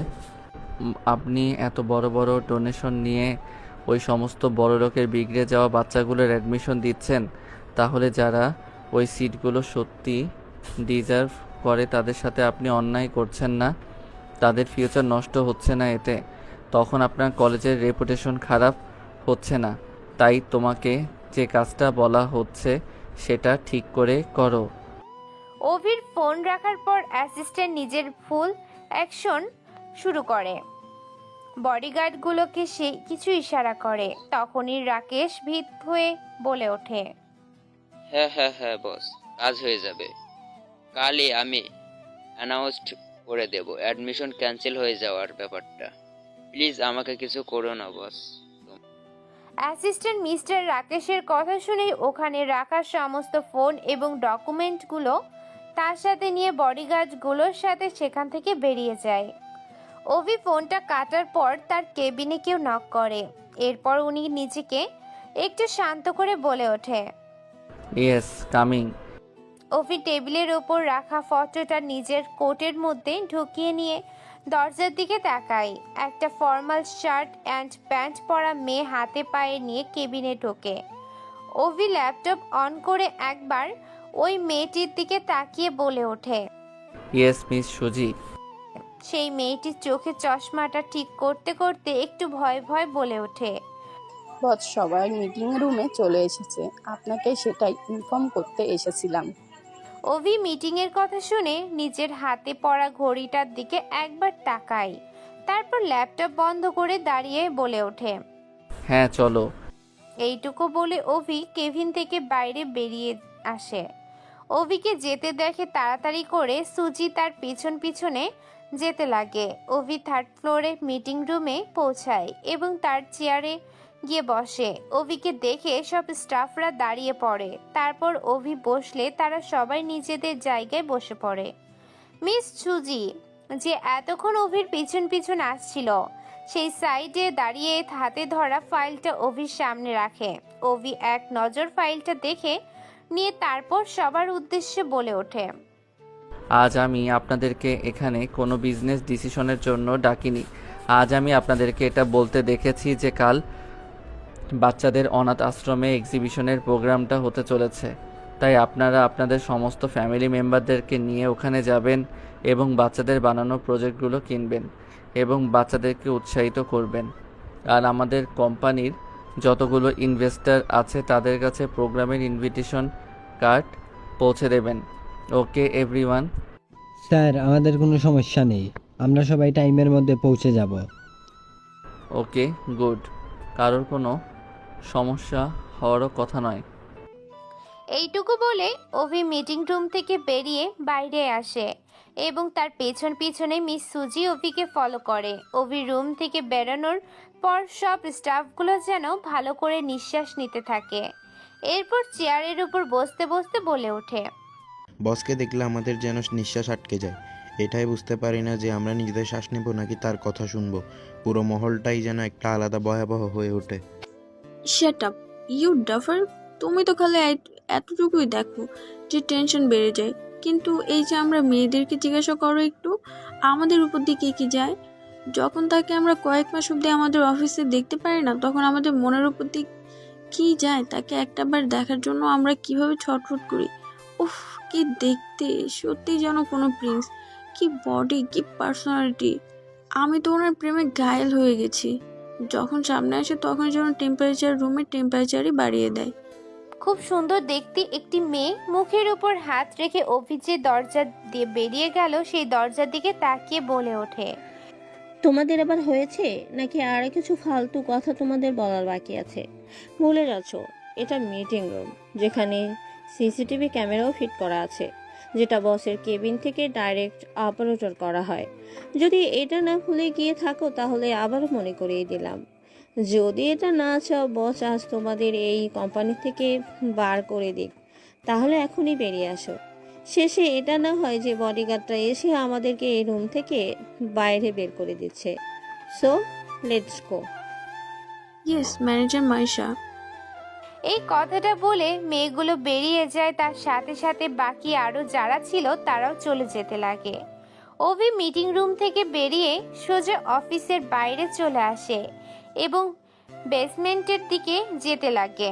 দুজন বডিগার্ড অভিকে বাইরে যেতে দেখে তারাও তার পেছন পেছন যেতে লাগে। অভি বেসমেন্টের দিকে যাচ্ছিল, ঠিক তখনই তার নজর বেলালের উপর পড়ে, যে কিনা রিসেপশন টেবিল পরিষ্কার করছিল। এটা দেখে অভি তাড়াতাড়ি করে বেলালের কাছে যায় এবং তার হাত থেকে সেই কাগজটা কেড়ে নিয়ে বলে ওঠে, এই কাজটা আপনার নয়, এর জন্য আলাদা স্টাফ রাখা হয়েছে। তাহলে কেন আপনি এই কাজটা করছেন? সুজি, স্টাফ কোথায়? বেলাল কিছু বলতে যাবে তার আগেই 4 জন স্টাফ অভির কাছে আসে এবং মাথা নিচু করে বলে ওঠে, সরি বস, আসলে আমরা অফিস পরিষ্কার করতে ব্যস্ত হয়ে পড়েছিলাম, আমাদের ক্ষমা করে দিবেন, আগে থেকে এরকম আর হবে না। অভি তাদের কথা শুনে একবার বেলালকে দেখে, তারপর আবার আবাসিক কর্মচারীগুলোর দিকে দেখে, কড়া ভাবে বলে ওঠে, আগে থেকে এটা হওয়া চায় না, আর ওনার যা ডিউটি তিনি ওটাই করবেন। খবরদার, যদি নিজেদের কাজ ওনাকে দিয়ে করানোর চেষ্টা করেছো তাহলে এই অফিসে দ্বিতীয়বার তোমাদের দেখা যাবে না, বুঝেছো? এখন যাও, গিয়ে নিজেদের কাজগুলো করো।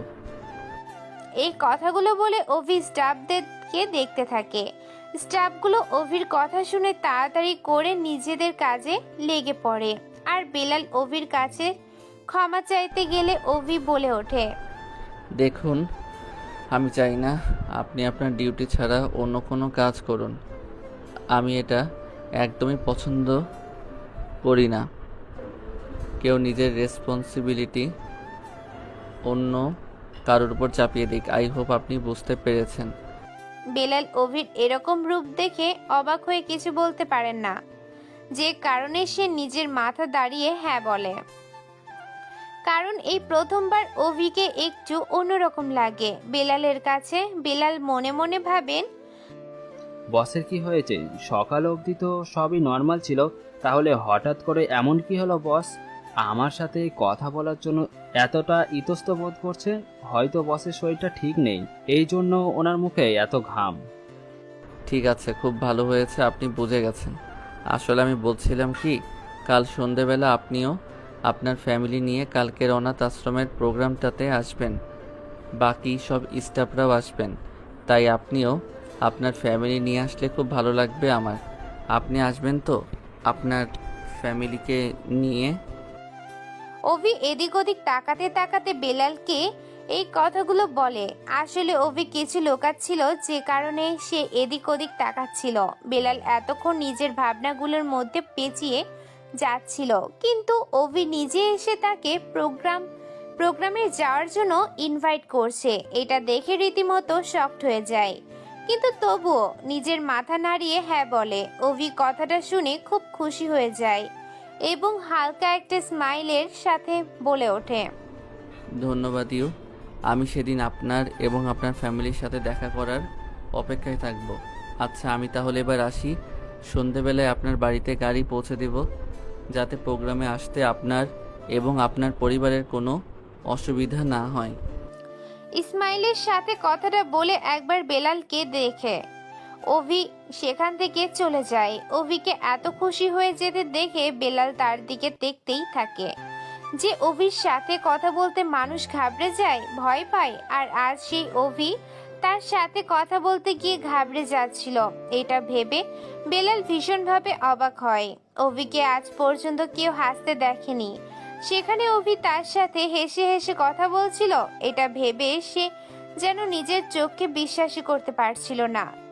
তখন তার অভির বলা কথাগুলো মনে পড়ল, যে সে আশ্রমের প্রোগ্রামের জন্য তাদের বাড়িতে গাড়ি পাঠিয়ে দিবে, যাতে তার যেতে কোনো অসুবিধা না হয়। কিন্তু বাচ্চাদের প্রোগ্রামে এর আগেও সে বিভিন্ন কাজের জন্য বডিগার্ডদের সাথে গিয়েছে। তাহলে অভি হঠাৎ কেন এটা নিয়ে চিন্তা করলো যে তারা সেখানে ভালোভাবে যেতে পারবে কিনা? বেলাল এগুলো ভাবতে ভাবতে অভির যাওয়ার দিকে তাকিয়ে থাকে। অভি গাড়িতে উঠে ড্রাইভারকে বলে আশ্রমে নিয়ে যেতে। ড্রাইভার তার কথা মতো তাড়াতাড়ি করে গাড়ি স্টার্ট দেয়। অভি গাড়িতে বসে একভাবে কুহুর কথাই ভেবে যাচ্ছিল। কুহুর সাথে কাটানো সময়গুলোর কথা মনে করে তার অজান্তেই তার মুখে একটা মিষ্টি হাসি ফুটে ওঠে। এরপর অভি যখন আশ্রমে পৌঁছে যায়, তখন সে গাড়ি থেকে নামে। তার মুখে কোনো হাসির ছাপ ছিল না, ছিল শুধু গম্ভীরতা। অভিকে গাড়ি থেকে নামতে দেখে ভানু এবং মিনা তার দিকে চলে আসে। তারা অভির কাছে এসে বলে, ওয়ালাইকুম আসসালাম বস, খুব ভালো হয়েছে যে তুমি চলে এসেছো। দেখো মিনা কত সুন্দর করে এই পুরো প্রোগ্রামের ডেকোরেশনটা করেছে।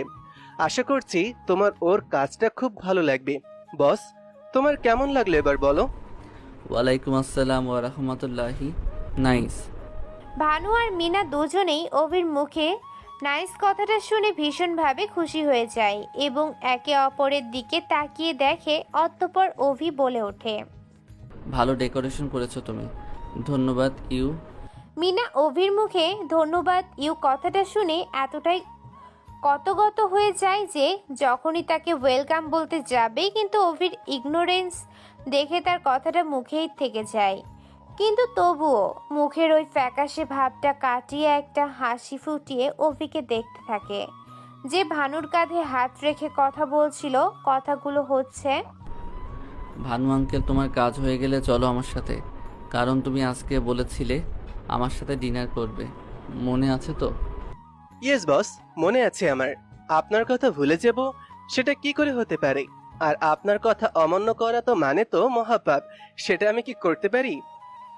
ভানুর রকম অ্যাক্টিং দেখে অভি আর নিজেকে ধরে রাখতে পারে না, সে হেসে দেয়। ভানু হাসছিল, কিন্তু হঠাৎ করে ও অভিকে হাসতে দেখে সে যেন নিজের চোখকে বিশ্বাসই করতে পারছিল না। যে ছেলেটি কখনো হাসে না সে কিনা আজ এরকম প্রাণ খুলে হাসছে। কবি হাসি যেন পুরো জায়গাটাতে ছড়িয়ে পড়ে। অভিকে এইভাবে হাসতে দেখে বাকি সবাই চুপ হয়ে গিয়েছিল, যেন মনে হচ্ছিল চারিদিকে কেউ নেই। আসলে অভি কখনো হাসে না, তাই তাকে হাসতে দেখে সবাই এতটাই শকড হয়ে গিয়েছিল যে সবাই কথা বলা ভুলে গেছিল। অভি হাসতে হাসতে ভানু আঙ্কেলের দিকে তাকায়, দেখে ভানু আঙ্কেল এইভাবে একভাবে তার দিকে তাকিয়ে আছে। এরপর বাকি সবার দিকে তাকালে দেখে সবাই যেন ভূতের মতো তাকেই দেখছে। কবি নিজের হাসি থামিয়ে দিয়ে ভানু আঙ্কেলকে বলে ওঠে, তাহলে কি এখন আমি তোমার এই বেকার জোকসগুলোর উপর হাসতেও পারবো না? অভি ভানু আঙ্কেলকে কথাটা বলার পর বাকি স্টাফদের দিকে তাকিয়ে বলে, সবাই নিজের কাজে মন দাও, আমি যেন একটা ত্রুটিও এর মধ্যে না দেখি, তাহলে কিন্তু আবারও আমি তোমাদেরকে ডেকোরেশন নতুন করে করাবো। নো ম্যাটার, যদি তোমাদের রাত জেগেও ডেকোরেশন করতে হয় তাও করবে, বুঝেছো সবাই? এরকম কথা শুনে সবাই যেন নিজের হুঁশে ফিরে আসে এবং তাদের কাজে মন দেয়। অভির কথা শুনে নিজের হুঁশে ফিরে আসে। মিনা অভিকে তার ভানু আঙ্কেলের সাথে যেতে দেখে। সে নিজেই নিজের মনকে বলে ওঠে, না জানি কোন শুভ সময় আজকে এসেছে যে তোমার এত সুন্দর হাসিটা আজ আমি দেখতে পেলাম। তোমাকে হাসলে যে এতটা সুন্দর লাগে সেটা তো কখনো ভাবিনি। তুমি আমার ফিলিংসটা বুঝতে পেরেছো, যে কারণে আমার ডেকোরেশন দেখে তোমার এত ভালো লেগেছে। আমি কি তাহলে সত্যি যা ভেবেছি সেগুলো ঠিক? তাহলে কি তুমি আমাকে ভালোবেসে ফেলেছো? অভি আর অভির ভানু আঙ্কেল ডাইনিং টেবিলে বসেছিল। ডাইনিং টেবিলের সামনে অনেক ধরনের বাঙালি খাবার সার্ভ করা হয়েছিল। ভানু সেই খাবারগুলোকে দেখে চমকে উঠে বলে, ও বাবা, এত ধরনের বাঙালি খাবার টেবিলের উপর সাজানো! আজকে তুমি এমন এমন কাজ করছো যা দেখে আমি ভীষণভাবে চমকে যাচ্ছি। প্রথমেই তো তোমার ওই মন খোলা হাসি, তারপর এখন আবার এত বাঙালি খাবার। যতদূর জানি তুমি তো বাঙালি খাবার একদমই পছন্দ করো না, তাহলে আজকে এই চমৎকারটা কি করে হলো? আগে পছন্দ ছিল না, তবে এখন আমার পছন্দ হয়। তাই নাকি? তাহলে তো খুব ভালো কথা। আজকে কি কোনো বিশেষ দিন যে কারণে এতগুলো ডিশেস তৈরি করা হয়েছে? আজকে তো কোনো বিশেষ দিন নয়, তবে খুব তাড়াতাড়ি বিশেষ দিন আসতে চলেছে। তোমার চোখে মুখে এত খুশি দেখে কিছু তো আশঙ্কা করতে পারছি। তাহলে আবার নতুন কিছু করতে যাচ্ছো? খুব শীঘ্রই বিয়ে করতে চলেছি। কি কি কি কি বিয়ে? ভানু অবাক হয়ে কথাটা অভিকে বলতে গিয়ে খাবার গলায় আটকে যায় আর তিনি কাশতে লাগে। এইটা দেখে অভি বলে ওঠে, রিল্যাক্স আঙ্কেল, একটু ধীরে। তুমি ঠিক আছো তো? এখন তুমি যখন এরকম শকটা দিচ্ছ তাহলে আমি ঠিক থাকবো কি করে? এখন ঠিক আছো তো তুমি? না, আগে তুমি বলো মেয়েটাকে। কোন ফ্যামিলির, কোথায় থাকে, কিছু তো বলো। সব জানতে পারবে তুমি, খালি একটু অপেক্ষা করো। এটা কিন্তু ঠিক নয়। আধা কথা বলে বাকিটা জানার জন্য অপেক্ষা করতে বলছো, কিন্তু আমি তো অপেক্ষা করতে পারছি না। আমার মধ্যে তো অস্থিরতা কাজ করছে। মেয়েটাকে সেটা না বলো, কিন্তু সে কেমন দেখতে সেটা তো অন্তত বলতে পারবে। অন্তত একটু হলেও তো স্বস্তি পাবো। কাল প্রোগ্রামে নিজেই দেখে নিও। এইটুকু বলেই অভি ডাইনিং টেবিল থেকে উঠে একটা মেয়েদের কাছে যায় যার হাতে বাউল আর একটা জগ ছিল।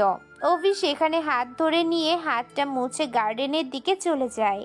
ভানুর খাওয়া প্রায় কমপ্লিট হয়ে গেছিল, আর তাছাড়া অভির কথাটা শুনে তার আধা পেট ভরে গেছিল, যে কারণে অভিকে গার্ডেনে যেতে দেখে ভানু ও তাড়াতাড়ি নিজের হাত ধুয়ে নিয়ে অভির পেছনে যেতে লাগে। অন্যদিকে কুহু বাড়িতে খাবার খাওয়ার সময় প্রচুর পরিমাণে হিচকি তুলছিল, যেটা দেখে বেলাল বারবার কুহুকে হিচকি তুলতে দেখে পিঠে হাত বোলাতে বোলাতে বলে, কি হয়েছে তোমার মা, হঠাৎ এত হিচকি কেন উঠছে? আমি ঠিক আছি বাপি। ঠিক আছে, তাহলে খাবার তাড়াতাড়ি খেয়ে নে, কাল তোকে তাড়াতাড়ি কলেজে যেতে হবে, তো তোর নাম লিস্টে আছে কিনা সেটা দেখতে হবে তো। ঠিক আছে বাপি। আচ্ছা বাপি, তোমাকে একটা কথা জিজ্ঞেস করার আছে। কি কথা কুহুমা? কুহু কিছু বলছে না দেখে আবারও রামদীপ জিজ্ঞেস করে, কুহু কুহু এতক্ষণ নিজের ভাবনার জগতে ডুবেছিল। তার বাবার কথা শুনে সে নিজের ভাবনার জগৎ থেকে বেরিয়ে এসে বলে ওঠে, আচ্ছা বাপি, তুমি কি এমন কোনো মানুষকে দেখেছো যাকে দেখে তোমার প্রথমে একরকম মনে হয়েছে এবং পরে একটা ভিন্ন রকম মানুষ মনে হয়েছে? মানে এমন কোনো মানুষকে দেখেছো যে তোমার সামনে একরকম কিন্তু দুনিয়ার সামনে অন্যরকম? বলো না বাপি, তুমি এরকম কোনো মানুষকে কখনো দেখেছো? বেলাল কুহুর কথা শুনে হঠাৎ করে তার অফিসের বসের কথা মনে পড়ে যায়, কারণ আজ তার বস একদম অন্যরকম ব্যবহার করছিল এবং কুহুর কথার সাথে তার বসের ব্যবহারে মিল পাচ্ছিল। বেলাল সেই কথাটা চিন্তা করতে করতে কুহুকে বলে ওঠে, হ্যাঁ, এরকম মানুষকে দেখেছি তো। আচ্ছা, তিনি কে ছিলেন? আমার বস। কিন্তু তুই কেন এমন কথা জিজ্ঞাসা করছিস? কারণ আমারও এরকম একটা মানুষের সাথে আজকে দেখা হয়েছে। আচ্ছা, কে ছিল সেই মানুষটি? সেটা তো জানি না বাপি, কিন্তু তার সাথে অনেকগুলো বডিগার্ড ছিল এবং তাকে দেখে খুব বড়লোক মনে হচ্ছিল, কিন্তু তিনি অন্য বড়লোকদের মতো মোটেও ছিলেন না, কারণ তিনি তার টাকা পয়সা যাদের দরকার তাদেরকে দিয়ে হেল্প করেন। এটা আমার প্রথম সাক্ষাৎকারে মনে হয়েছিল, কিন্তু তারপর আমি তার অন্য একটা রূপ দেখি যেখানে সে তার পাওয়ার ব্যবহার করছিল। সেই মুহূর্তে সেই মানুষটাকে একদম অন্য একটি মানুষ মনে হচ্ছিল। আমি বুঝতে পারছি না আসলে তার সত্যিকারের রূপটা কোনটা। আমার মনে হয় সব মানুষই সেই রকম নয় যেটা সেই দুনিয়াকে দেখায়, কারণ দুনিয়াতে সবাই দেখে সেটা যে দেখাতে চায়, কিন্তু যারা তাকে বোঝে জানে তারাই সেই মানুষটার আসল ব্যক্তিত্ব জানতে পারে। আর তাছাড়া কোনো মানুষকে একবার দেখলে সে কী রকম সেটা বোঝা যায় না। তাই তুমি খামোখা এইসব নিয়ে ভাবছো। তুমি ঠিক বলেছো বাপি, আমি শুধু শুধু নিজের মাথাটা এসবে লাগাচ্ছিলাম। বেলালকে হাসতে দেখে তার মেষ মুখের পানে তাকিয়ে থাকে। তখনই তার কিছু কথা মনে পড়ে আর বলে ওঠে, আচ্ছা শোনো, একটা জরুরি কথা বলার ছিল, সেটা আমি বলতে ভুলে গেছিলাম। কি জরুরি কথা বাপি? আসলে কালকে অনাথ আশ্রমে একটা এক্সিবিশনের প্রোগ্রাম রাখা হয়েছে, তাই সমস্ত স্টাফদেরকে বস ইনভাইট করেছে, সেই জন্য তোমাকেও কাল আমার সঙ্গে সেখানে যেতে হবে। কিন্তু বাপি, কাল আমি তোমার সাথে কি করে যাব? কারণ আকাশ নীলিমার সাথে কাল কাল আমার একটা প্রোগ্রামে যাওয়ার আছে। তো কি হয়েছে, তুমি আকাশ নীলাকেও আমাদের সাথে নিয়ে নিও, ওরাও তাহলে তোমার সাথে ওই প্রোগ্রামে যাবে, আর ওখানে না হয় তোমরা আনন্দ করো। ঠিক আছে বাপি, তাহলে আকাশকে ফোন করে বলে দিই যে তার গাড়িতে করে নীলিমাকে নিয়ে আমাদের বাড়িতে যেন আসে, আর সন্ধেবেলা আমরা সবাই তার গাড়িতে করে ওখানে যাব। সেটা দরকার নেই, কারণ প্রোগ্রামে যাওয়ার জন্য আমাদের জন্য কাল বিকেলে বস বলেছে গাড়ি পাঠিয়ে দেবেন। বাপি, তোমার বস একটু বেশি দয়ালু নয় কি? হ্যাঁ, বস খুব দয়ালু, কিন্তু সেটা সবাইকে বোঝাতে চায় না। এরপর কুহু কিচেনের কাজ করে নিজের রুমে চলে যায়। কুহুর বাবাও খাবার খেয়ে শুতে চলে যায়। কুহু সকালে তাড়াতাড়ি উঠে ব্রেকফাস্ট করে কলেজের উদ্দেশ্যে বেরিয়ে পড়ে। কলেজ ক্যাম্পাসে গিয়ে দেখে সেখানে প্রচুর ভিড়। কুহু ভিড় দেখে সেই দিকে এগোতে লাগলে হঠাৎ করে দূর থেকে একটা জিন্স পরা মেয়ে এসে হাঁপাতে হাঁপাতে কুহুকে বলে, কলেজে এবারে এমবিএ স্টুডেন্টদের অ্যাডমিশন ক্যান্সেল করিয়ে দেওয়া হয়েছে। এই বছর আমাদের কারোরই অ্যাডমিশন হবে না, নোটিশ বোর্ড এটাই লেখা আছে। কি বলছিস?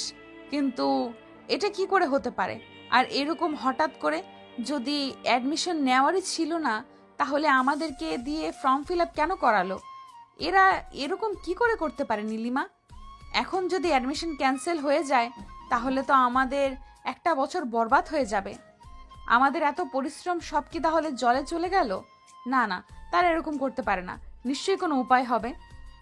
সেটাই তো বলছি কুহু, আর যদি আমরা কোনো বড়লোকের মেয়ে হতাম তাহলে কি এরা এইরকম করার সাহস দেখাতো?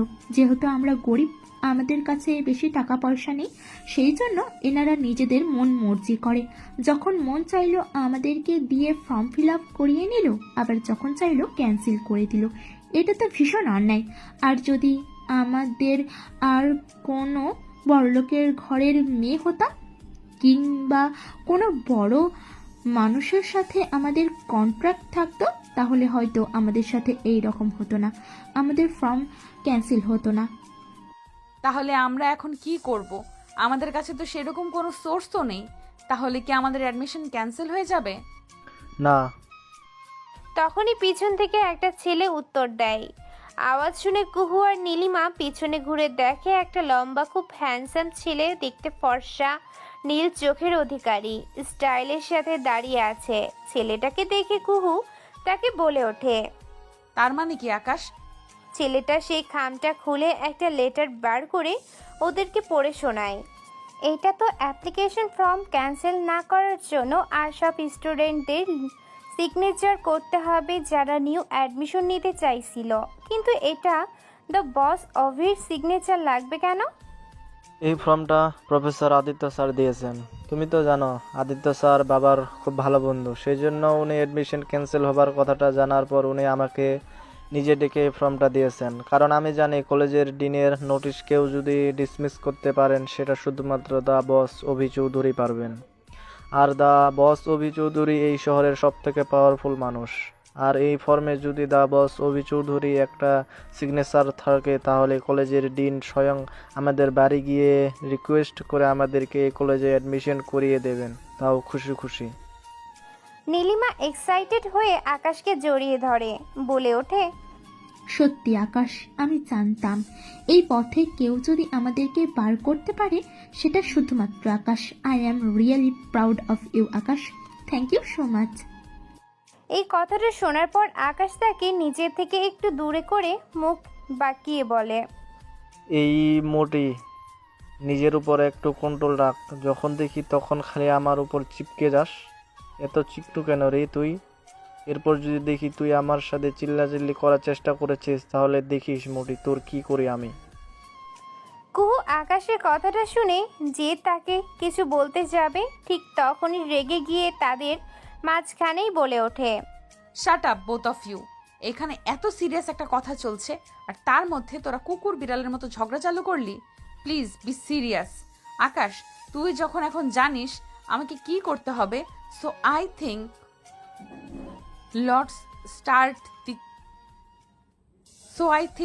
Let's start the work. আজকে আমরা সব স্টুডেন্টদের, মানে যারা যারা অ্যাডমিশন নিতে চায় তাদের সিগনেচার করিয়ে নেব। আর তারপর আমরা যাব দ্য বস অভি চৌধুরীর কাছে। তাছাড়া এত বড় পাওয়ারফুল একটা মানুষ যে কিনা ম্যানেজমেন্টের রুলস চেঞ্জ করতে পারে, সেরকম একটা মানুষের সাথে দেখা করা বানতাই। হ্যাঁ ঠিক বলেছিস, ওই মানুষই সত্যি অনেক বড় একটা মানুষ, সেই জন্য তার সাথে দেখা করাটা খুব একটা সহজ হবে না। বাট তার অফিসে একবার গিয়ে একটা চেষ্টা অবশ্যই করা যেতে পারে। যদিও বা ওই মানুষটি নাকি খুব অ্যারোগেন্ট এবং নিজের টাকার অহংকার দেখায়, তবে আরও অনেকে মানুষ আছে যারা বলে তিনি নাকি কাউন্ট হার্টের একজন মানুষ।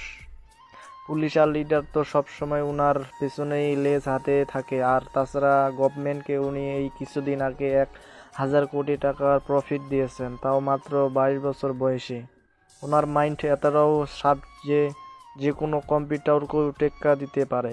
জানিস কি তোরা, আমেরিকাতে ওনার ব্রেন টেস্ট করার জন্য একটা ঘুষ রাখা হয়েছিল। মাত্র 16 বছর বয়সে অক্সফোর্ড ইউনিভার্সিটিতে ক্লাস 10-এর কিছু প্রশ্ন তাকে করা হয়েছিল এবং তার মধ্যে থেকে তিনি 99% উত্তর সঠিক দিয়েছিলেন।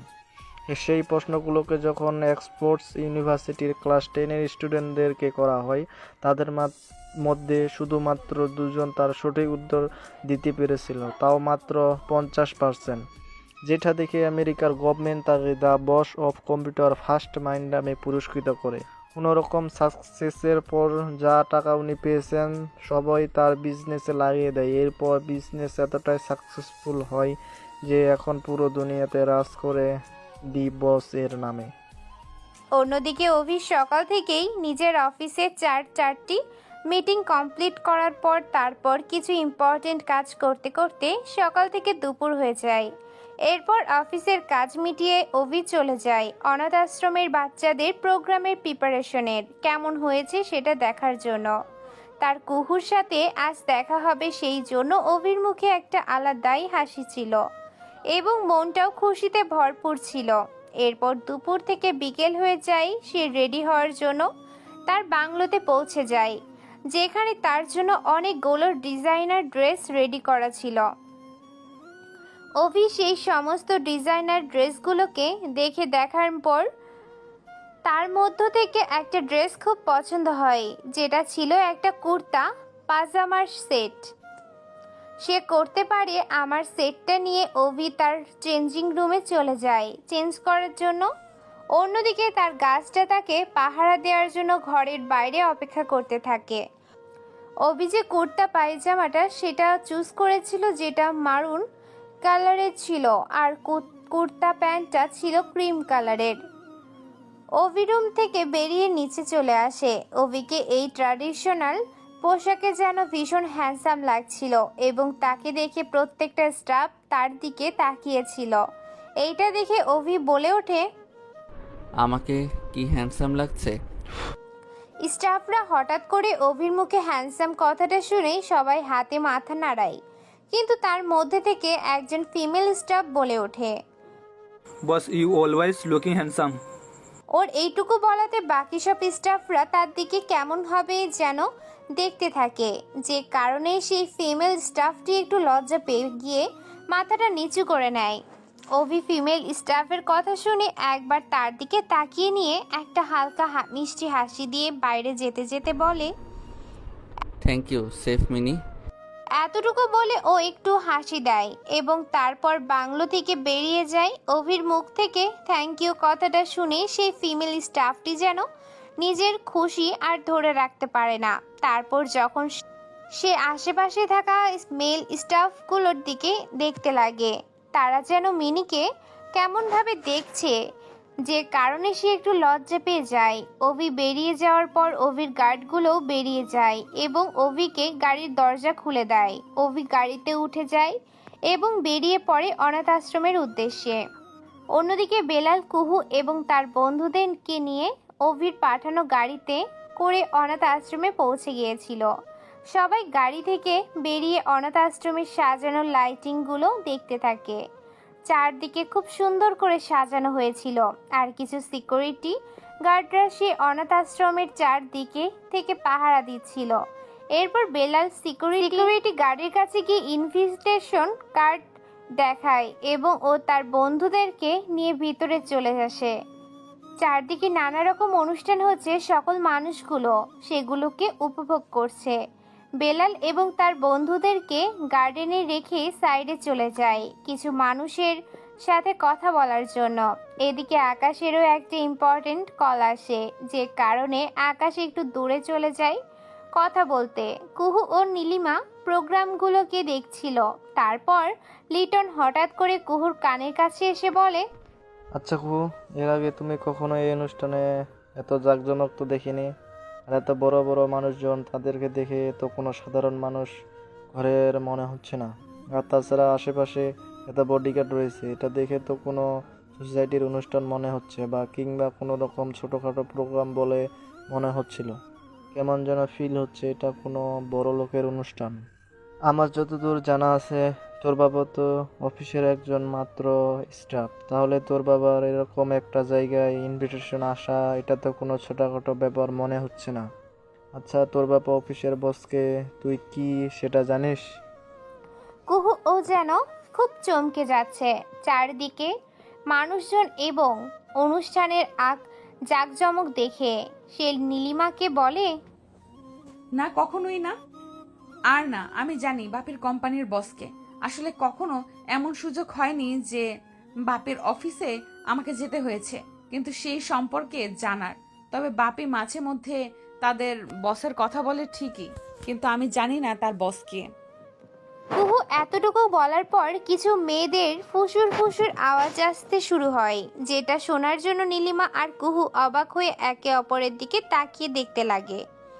মেয়েগুলোর কথা ভালো করে শোনার জন্য তারা দুজন মেয়েগুলোর একটু কাছে চলে যায় আর শুনতে পায়, আমি তো কখন থেকে খালি তার এক ঝলক দেখার জন্য অপেক্ষা করছি। সে যে আমার স্বপ্নের রাজকুমার। রিমি, শুধু তুমি না, তার অপেক্ষায় তো আমিও বসে আছি। সে যে আমারও স্বপ্নের রাজকুমার। না জানি কখন আসবে বস। রিমি রেশমা, তোমার আবার শুরু করে দিয়েছো? তোমাদের মনে আছে তো বস আমাদেরকে কি বলেছিল? এখানে অনুষ্ঠানে সামিল হতেই বলেননি, তার সাথে বাচ্চাদের এক্সপিরিয়েন্সগুলোকেও কিনতেও বলেছে, তার সাথে বাচ্চাদেরকে উৎসাহ করতে বলেছে। আর এখন যদি তোমরা তোমাদের এই বসের চিন্তায় মগ্ন হওয়ার কাজটা ছেড়ে নিজেদের আসল কাজটা না করো, তাহলে দ্য বস অভি চৌধুরী অফিসে কালকে তোমরা ঢুকতে পারবে না। তাই তোমাদের জন্য এটাই মঙ্গল যে তোমরা নিজেদের কাজটা মন দিয়ে করো। Sorry miss Maisha. তোমরা যাও এক্সপিশনের দিকে, বাকিদেরকে নিয়ে আমি একটু পর সেখানে যাচ্ছি। কুহু ও নীলিমা ওই তিনজনের কথা শুনে চমকে যায় আর নীলিমা অবাক হয়ে বলে, তার মানে তোর বাপের বস আর কেউ নয়, বরং দ্য বস অভি চৌধুরী।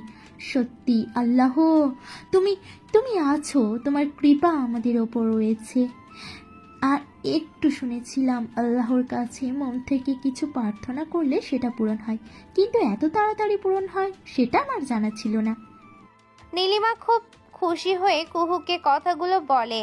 এরপর কুহুকে দেখে কুহু এক্সিবিশনের দিকে যাচ্ছে, তাই নীলিমা তাকে অনুসরণ করে কুহু এক্সিবিশনের দিকে যেতে লাগে। তারপর ওখানে বাচ্চাগুলোকে দেখে তার মনে পড়ে এরা তো সেই অনাথ আশ্রমের বাচ্চা, আর নিজেই নিজেকে বলে এটা তো সেন্ট বেরি অনাথ আশ্রমের বাচ্চা। তারপর হঠাৎ করে তার সকালে অভির সাথে দেখা হওয়া সেই ঘটনাটা মনে পড়ে যায় আর মনে মনে বলে, তার মানে সকালে আমি যে মানুষের সাথে দেখা করেছি সেটা আর কেউ না, দ্য বস অভি চৌধুরী ছিল। আর আমার বাপি যে কোম্পানিতে কাজ করে তার মালিকও দ্য বস অভি চৌধুরী। তার মানে সকালে যার সাথে সে দেখা হয়েছে সেই মানুষটা এবং আমার বাপের কোম্পানির মালিক একজনই। নিজেকে কথাগুলো বলে এসে যেন শকড হয়ে চুপ করে দাঁড়িয়ে থাকতে লাগে, কারণ সে বুঝতে পারছে না সকালে যার সাথে দেখা হয়েছিল সে দ্য বস অভি চৌধুরী। তার জন্য সে খুব খুশি হবে, নাকি অভি চৌধুরীকে সে চিনতে পারেনি তার জন্য সে দুঃখ পাবে। এইরকম উল্টো সেই বস অভি চৌধুরীকে সকালে জ্ঞান দিয়ে এসেছে। সকালে তার করা বকামির কথা ভেবে নিজেই নিজের উপরে রাগ করতে লাগে। তখনই কিছু মানুষের আওয়াজ তার কানে ভেসে আসে, আরে সামনে থেকে সরে দাঁড়ান, দ্য বস অভি চৌধুরী এসে গেছেন। কিছু মানুষ যেন এন্ট্রান্স এর দিকে যেতে যেতে কথাটা বলতে থাকে, যেটা শুনে কুহু সেই দিকে তাকায়। সেখান থেকে অভি খুবই স্টাইল দিয়ে নিজের বডিগার্ডের সাথে ভিতরের দিকে আসছিল। অভি ওখানে পৌঁছানোর পরই বডিগার্ডগুলো তাকে চারদিক থেকে ঘিরে ফেলে এবং সামনের দিকে ডিস্টেন্স বানিয়ে সবার মধ্যে থেকে অভিকে নিয়ে ভিতরে যেতে লাগে। অভির সাথে ভানু ছিলেন এবং তার পাশে অ্যাসিস্ট্যান্ট ও বডিগার্ডরা আসছিল। আর মিনার ঠিক পিছনে ছিল, যে রেড কালারের লেহেঙ্গা পরেছিল, আর তার নজর অভির উপরেই একভাবেই টিকেছিল। অভি সবার দিকে হালকা একটি স্মাইল করে চারদিকে দেখতে লাগে, কারণ তার চোখ দুটো খালি কুহুকে খুঁজছিল, কিন্তু অভি কোথাও কুহুকে দেখতে পায় না। এরপর সে বাইরে বেরিয়ে আসে। দেখতে দেখতে প্রোগ্রামে বড় বড় সেলিব্রিটি, বিজনেসম্যান, নেতা থেকে শুরু করে সবাই এসে পৌঁছায়। তাদের মধ্যে একজন নিউজ রিপোর্টার খুবই কষ্টের পর সেখানে আসার সুযোগ পায়, কারণ অভি চাইছিল না বাচ্চাদের এক্সিবিশনটার কোনো নেগেটিভ নিউজ বাইরে যাক। তাই শুধুমাত্র একজন রিপোর্টারকেই ভিতরে আসার পারমিশন দেয়া হয়। অভি কোনো সেলিব্রিটিকে দিকে দেখছিল না, কোনো নেতাদেরকে দেখছিল না, কেউ কিছু জিজ্ঞাসা করলে সঠিকভাবে উত্তরও দিচ্ছিল না। ভানু এই জিনিসটা নোটিস করে যে অভির নজর যেন চারদিকে কাউকে খুঁজে যাচ্ছে। তখন সে বলে, বস, তোমার কি কোনো প্রবলেম হচ্ছে?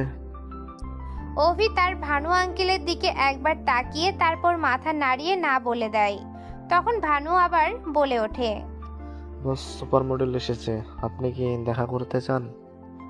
ভানু ধীরে ধীরে অভিকে কথাগুলো বলে, যে কিনা এখন সামনের দিকে তাকিয়ে হাঁটছিল। ভানু অভিকে এক্সিবিশন এর দিকে এগোতে দেখে নিজেই গেস্টদেরকে অ্যাটেন্ড করে এবং তাদেরকে নিয়ে এক্সিবিশনের দিকে যেতে লাগে।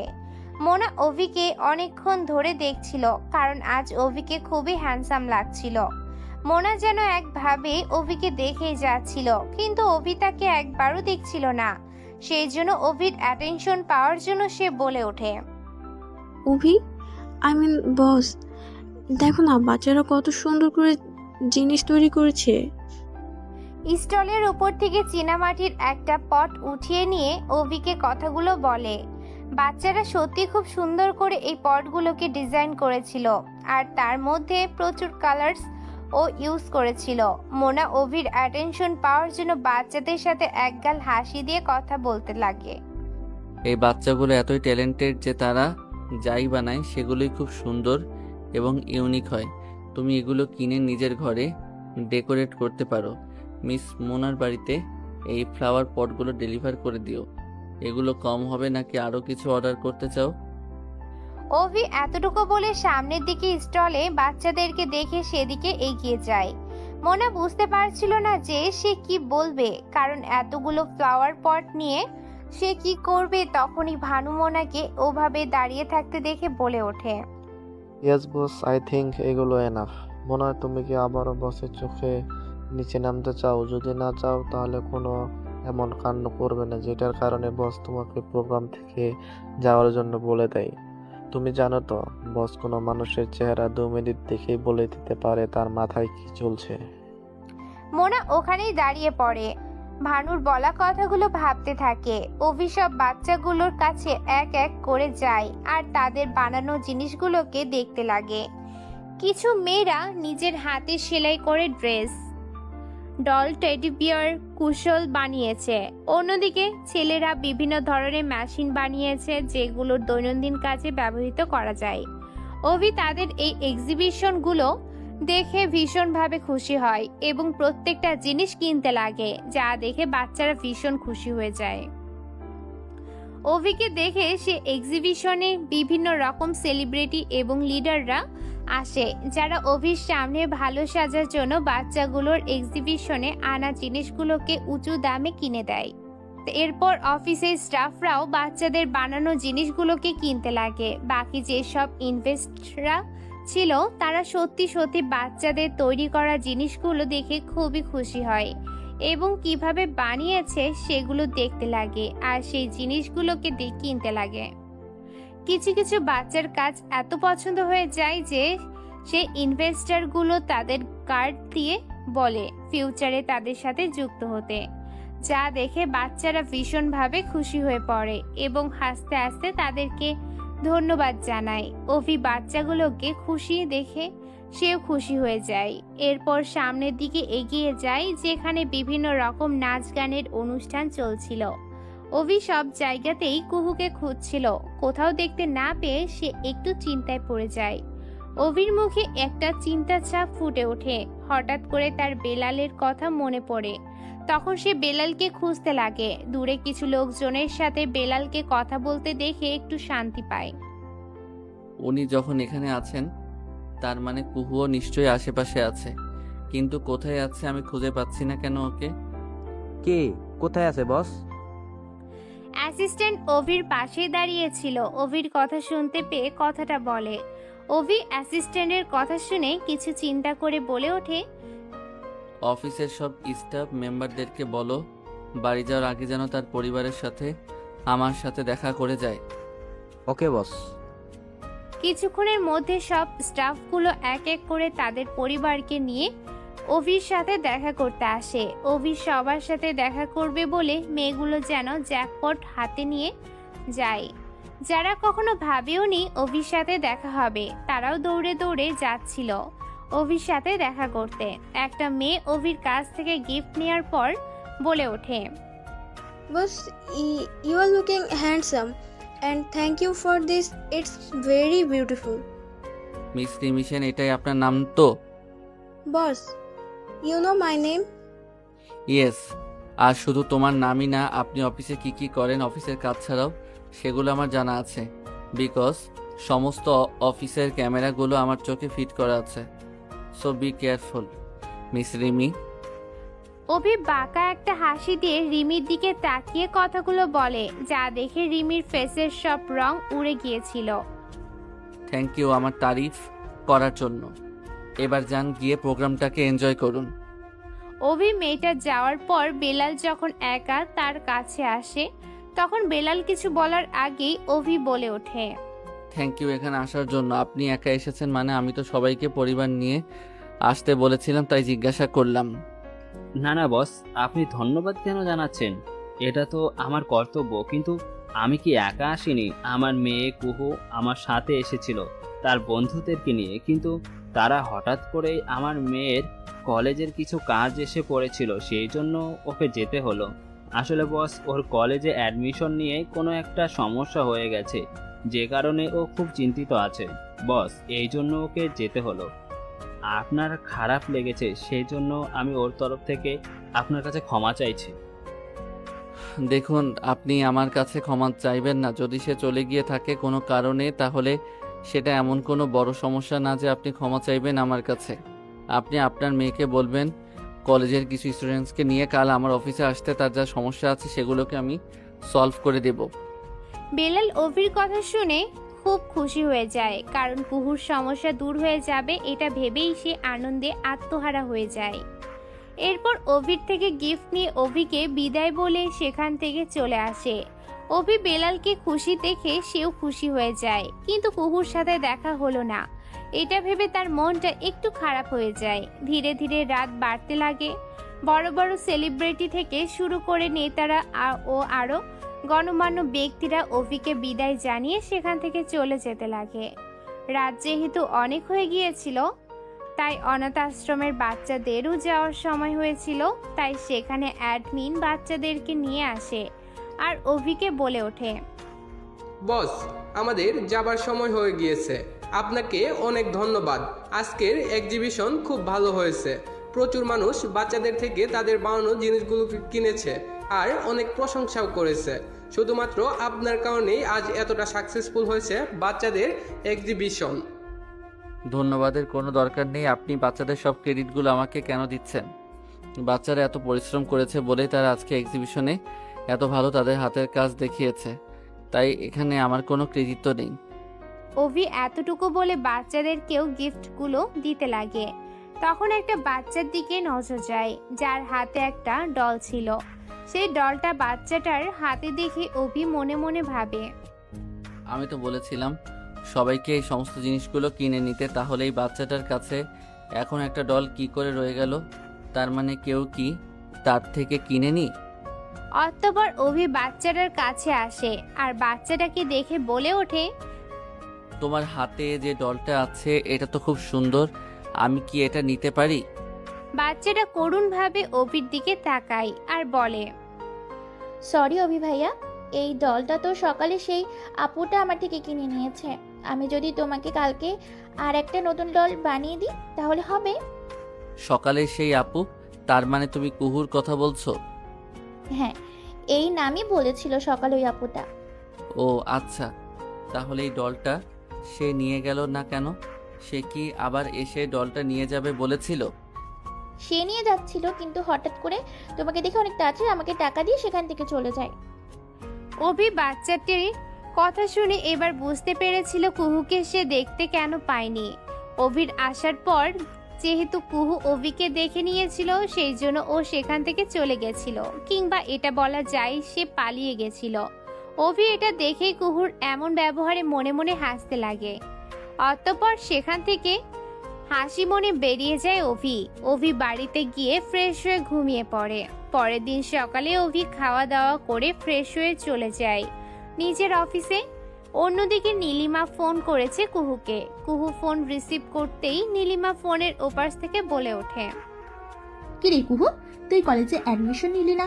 তার জন্য তো তোকে কলেজে গিয়ে পারমিশন নিতে হবে। ও সরি রে, ভুলে গিয়েছিলাম যে আজকে আমাকে কলেজে অ্যাডমিশন নেওয়ার জন্য পারমিশন নিতে হবে। ওকে, আর দেরি না করে দ্রুত ভার্সিটির উদ্দেশ্যে রওনা দে। আমিও বের হচ্ছি বাসা থেকে।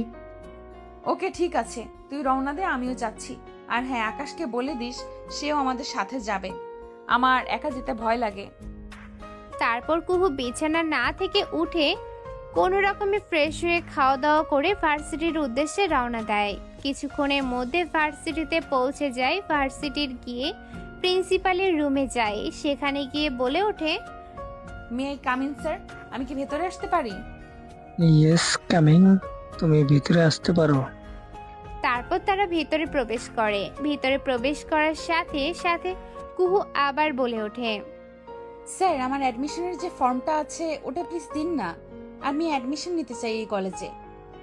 দেখো কুহু, আমিও চাই তুমি কলেজে অ্যাডমিশন নাও, কিন্তু এখানে আমার কোনো কিছু করার নেই। আমি তো যত সাধ্য করেছি তোমার জন্য, এখন শুধু একটা সই লাগবে।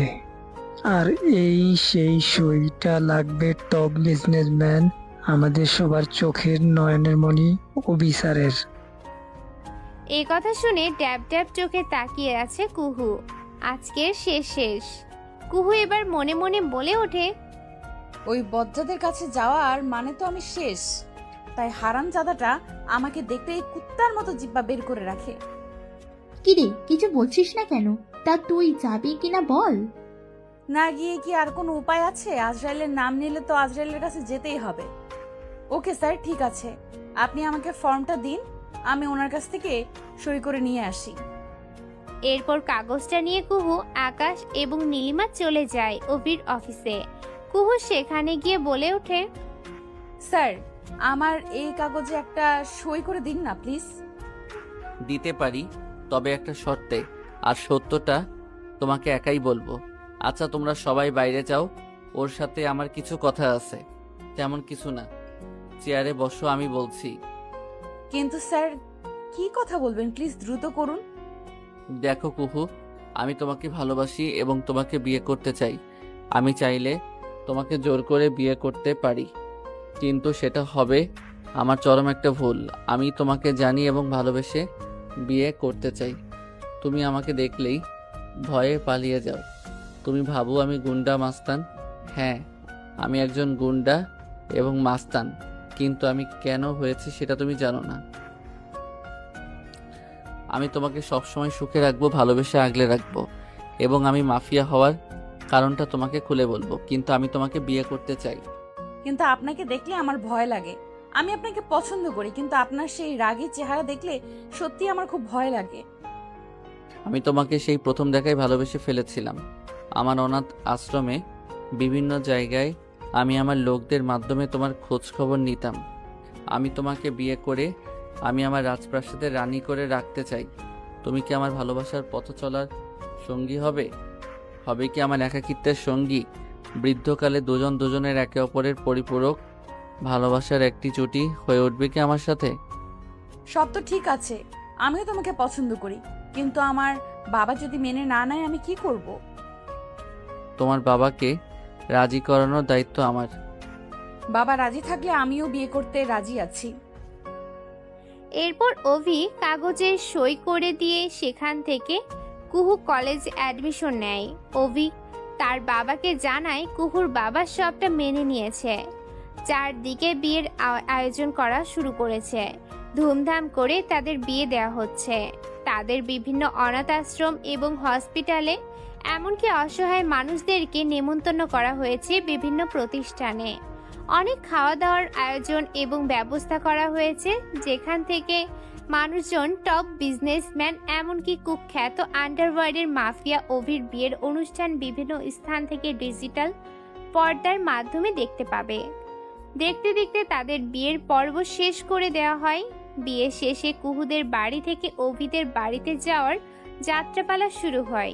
বাড়িতে পৌঁছে যায় দেখতে দেখতে রাত 1টা বেজে যায়। অভি আর কুহু ছাদে বসে এক কাপে চা খাচ্ছে। আকাশে অনেক তারা উঠেছে, সাথে চাঁদ চারদিকে। তারার আলো ছড়িয়ে আছে আশেপাশে। জোনাকি পোকার আলোতে পশু পাখির কিচির মিচির এবং এই মধ্যরাতে নিস্তব্ধ পরিবেশে ভালোবাসার মানুষটাকে কাছে পেয়ে বেশ উপভোগ করছে একে অপরে। অতঃপর অভি বলে ওঠে, আমি তোমাকে এই রাতে আকাশ, চাঁদ, চন্দ্র, সূর্য, তারা, এমনকি পৃথিবীর মধ্যে এই মধ্যরাতে জেগে থাকা অসংখ্য অজানা কিছু জিনিসকে সাক্ষী রেখে তোমাকে আমি আমার জীবনের পথ চলার সঙ্গী করতে চাই। আগলে নিতে চাই তোমাকে। তুমি কি আমার পথ চলার সঙ্গী হবে? তোমাকে কি আমি আমার ভালোবাসার চাদরে আগলে নিতে পারি? আমিও তোমার গভীরতায় হারিয়ে যেতে চাই তোমার স্রোতে ভালোবেসে তোমাকে আগলে নিতে চাই আমার গহীন ভবনে, যেখানে তুমি আর আমি দুজনে ভালোবেসে এক নতুন দুনিয়ায় নতুন করে নিজেদের পথ চলা শুরু করতে পারি। আমিও তোমাকে বুকের গহীন ভবনের সেই মরুভূমির বালুচরে লুকিয়ে থাকা এতদিনের ভালোবাসা উজাড় করে দিতে চাই আমি আমার সবটুকু।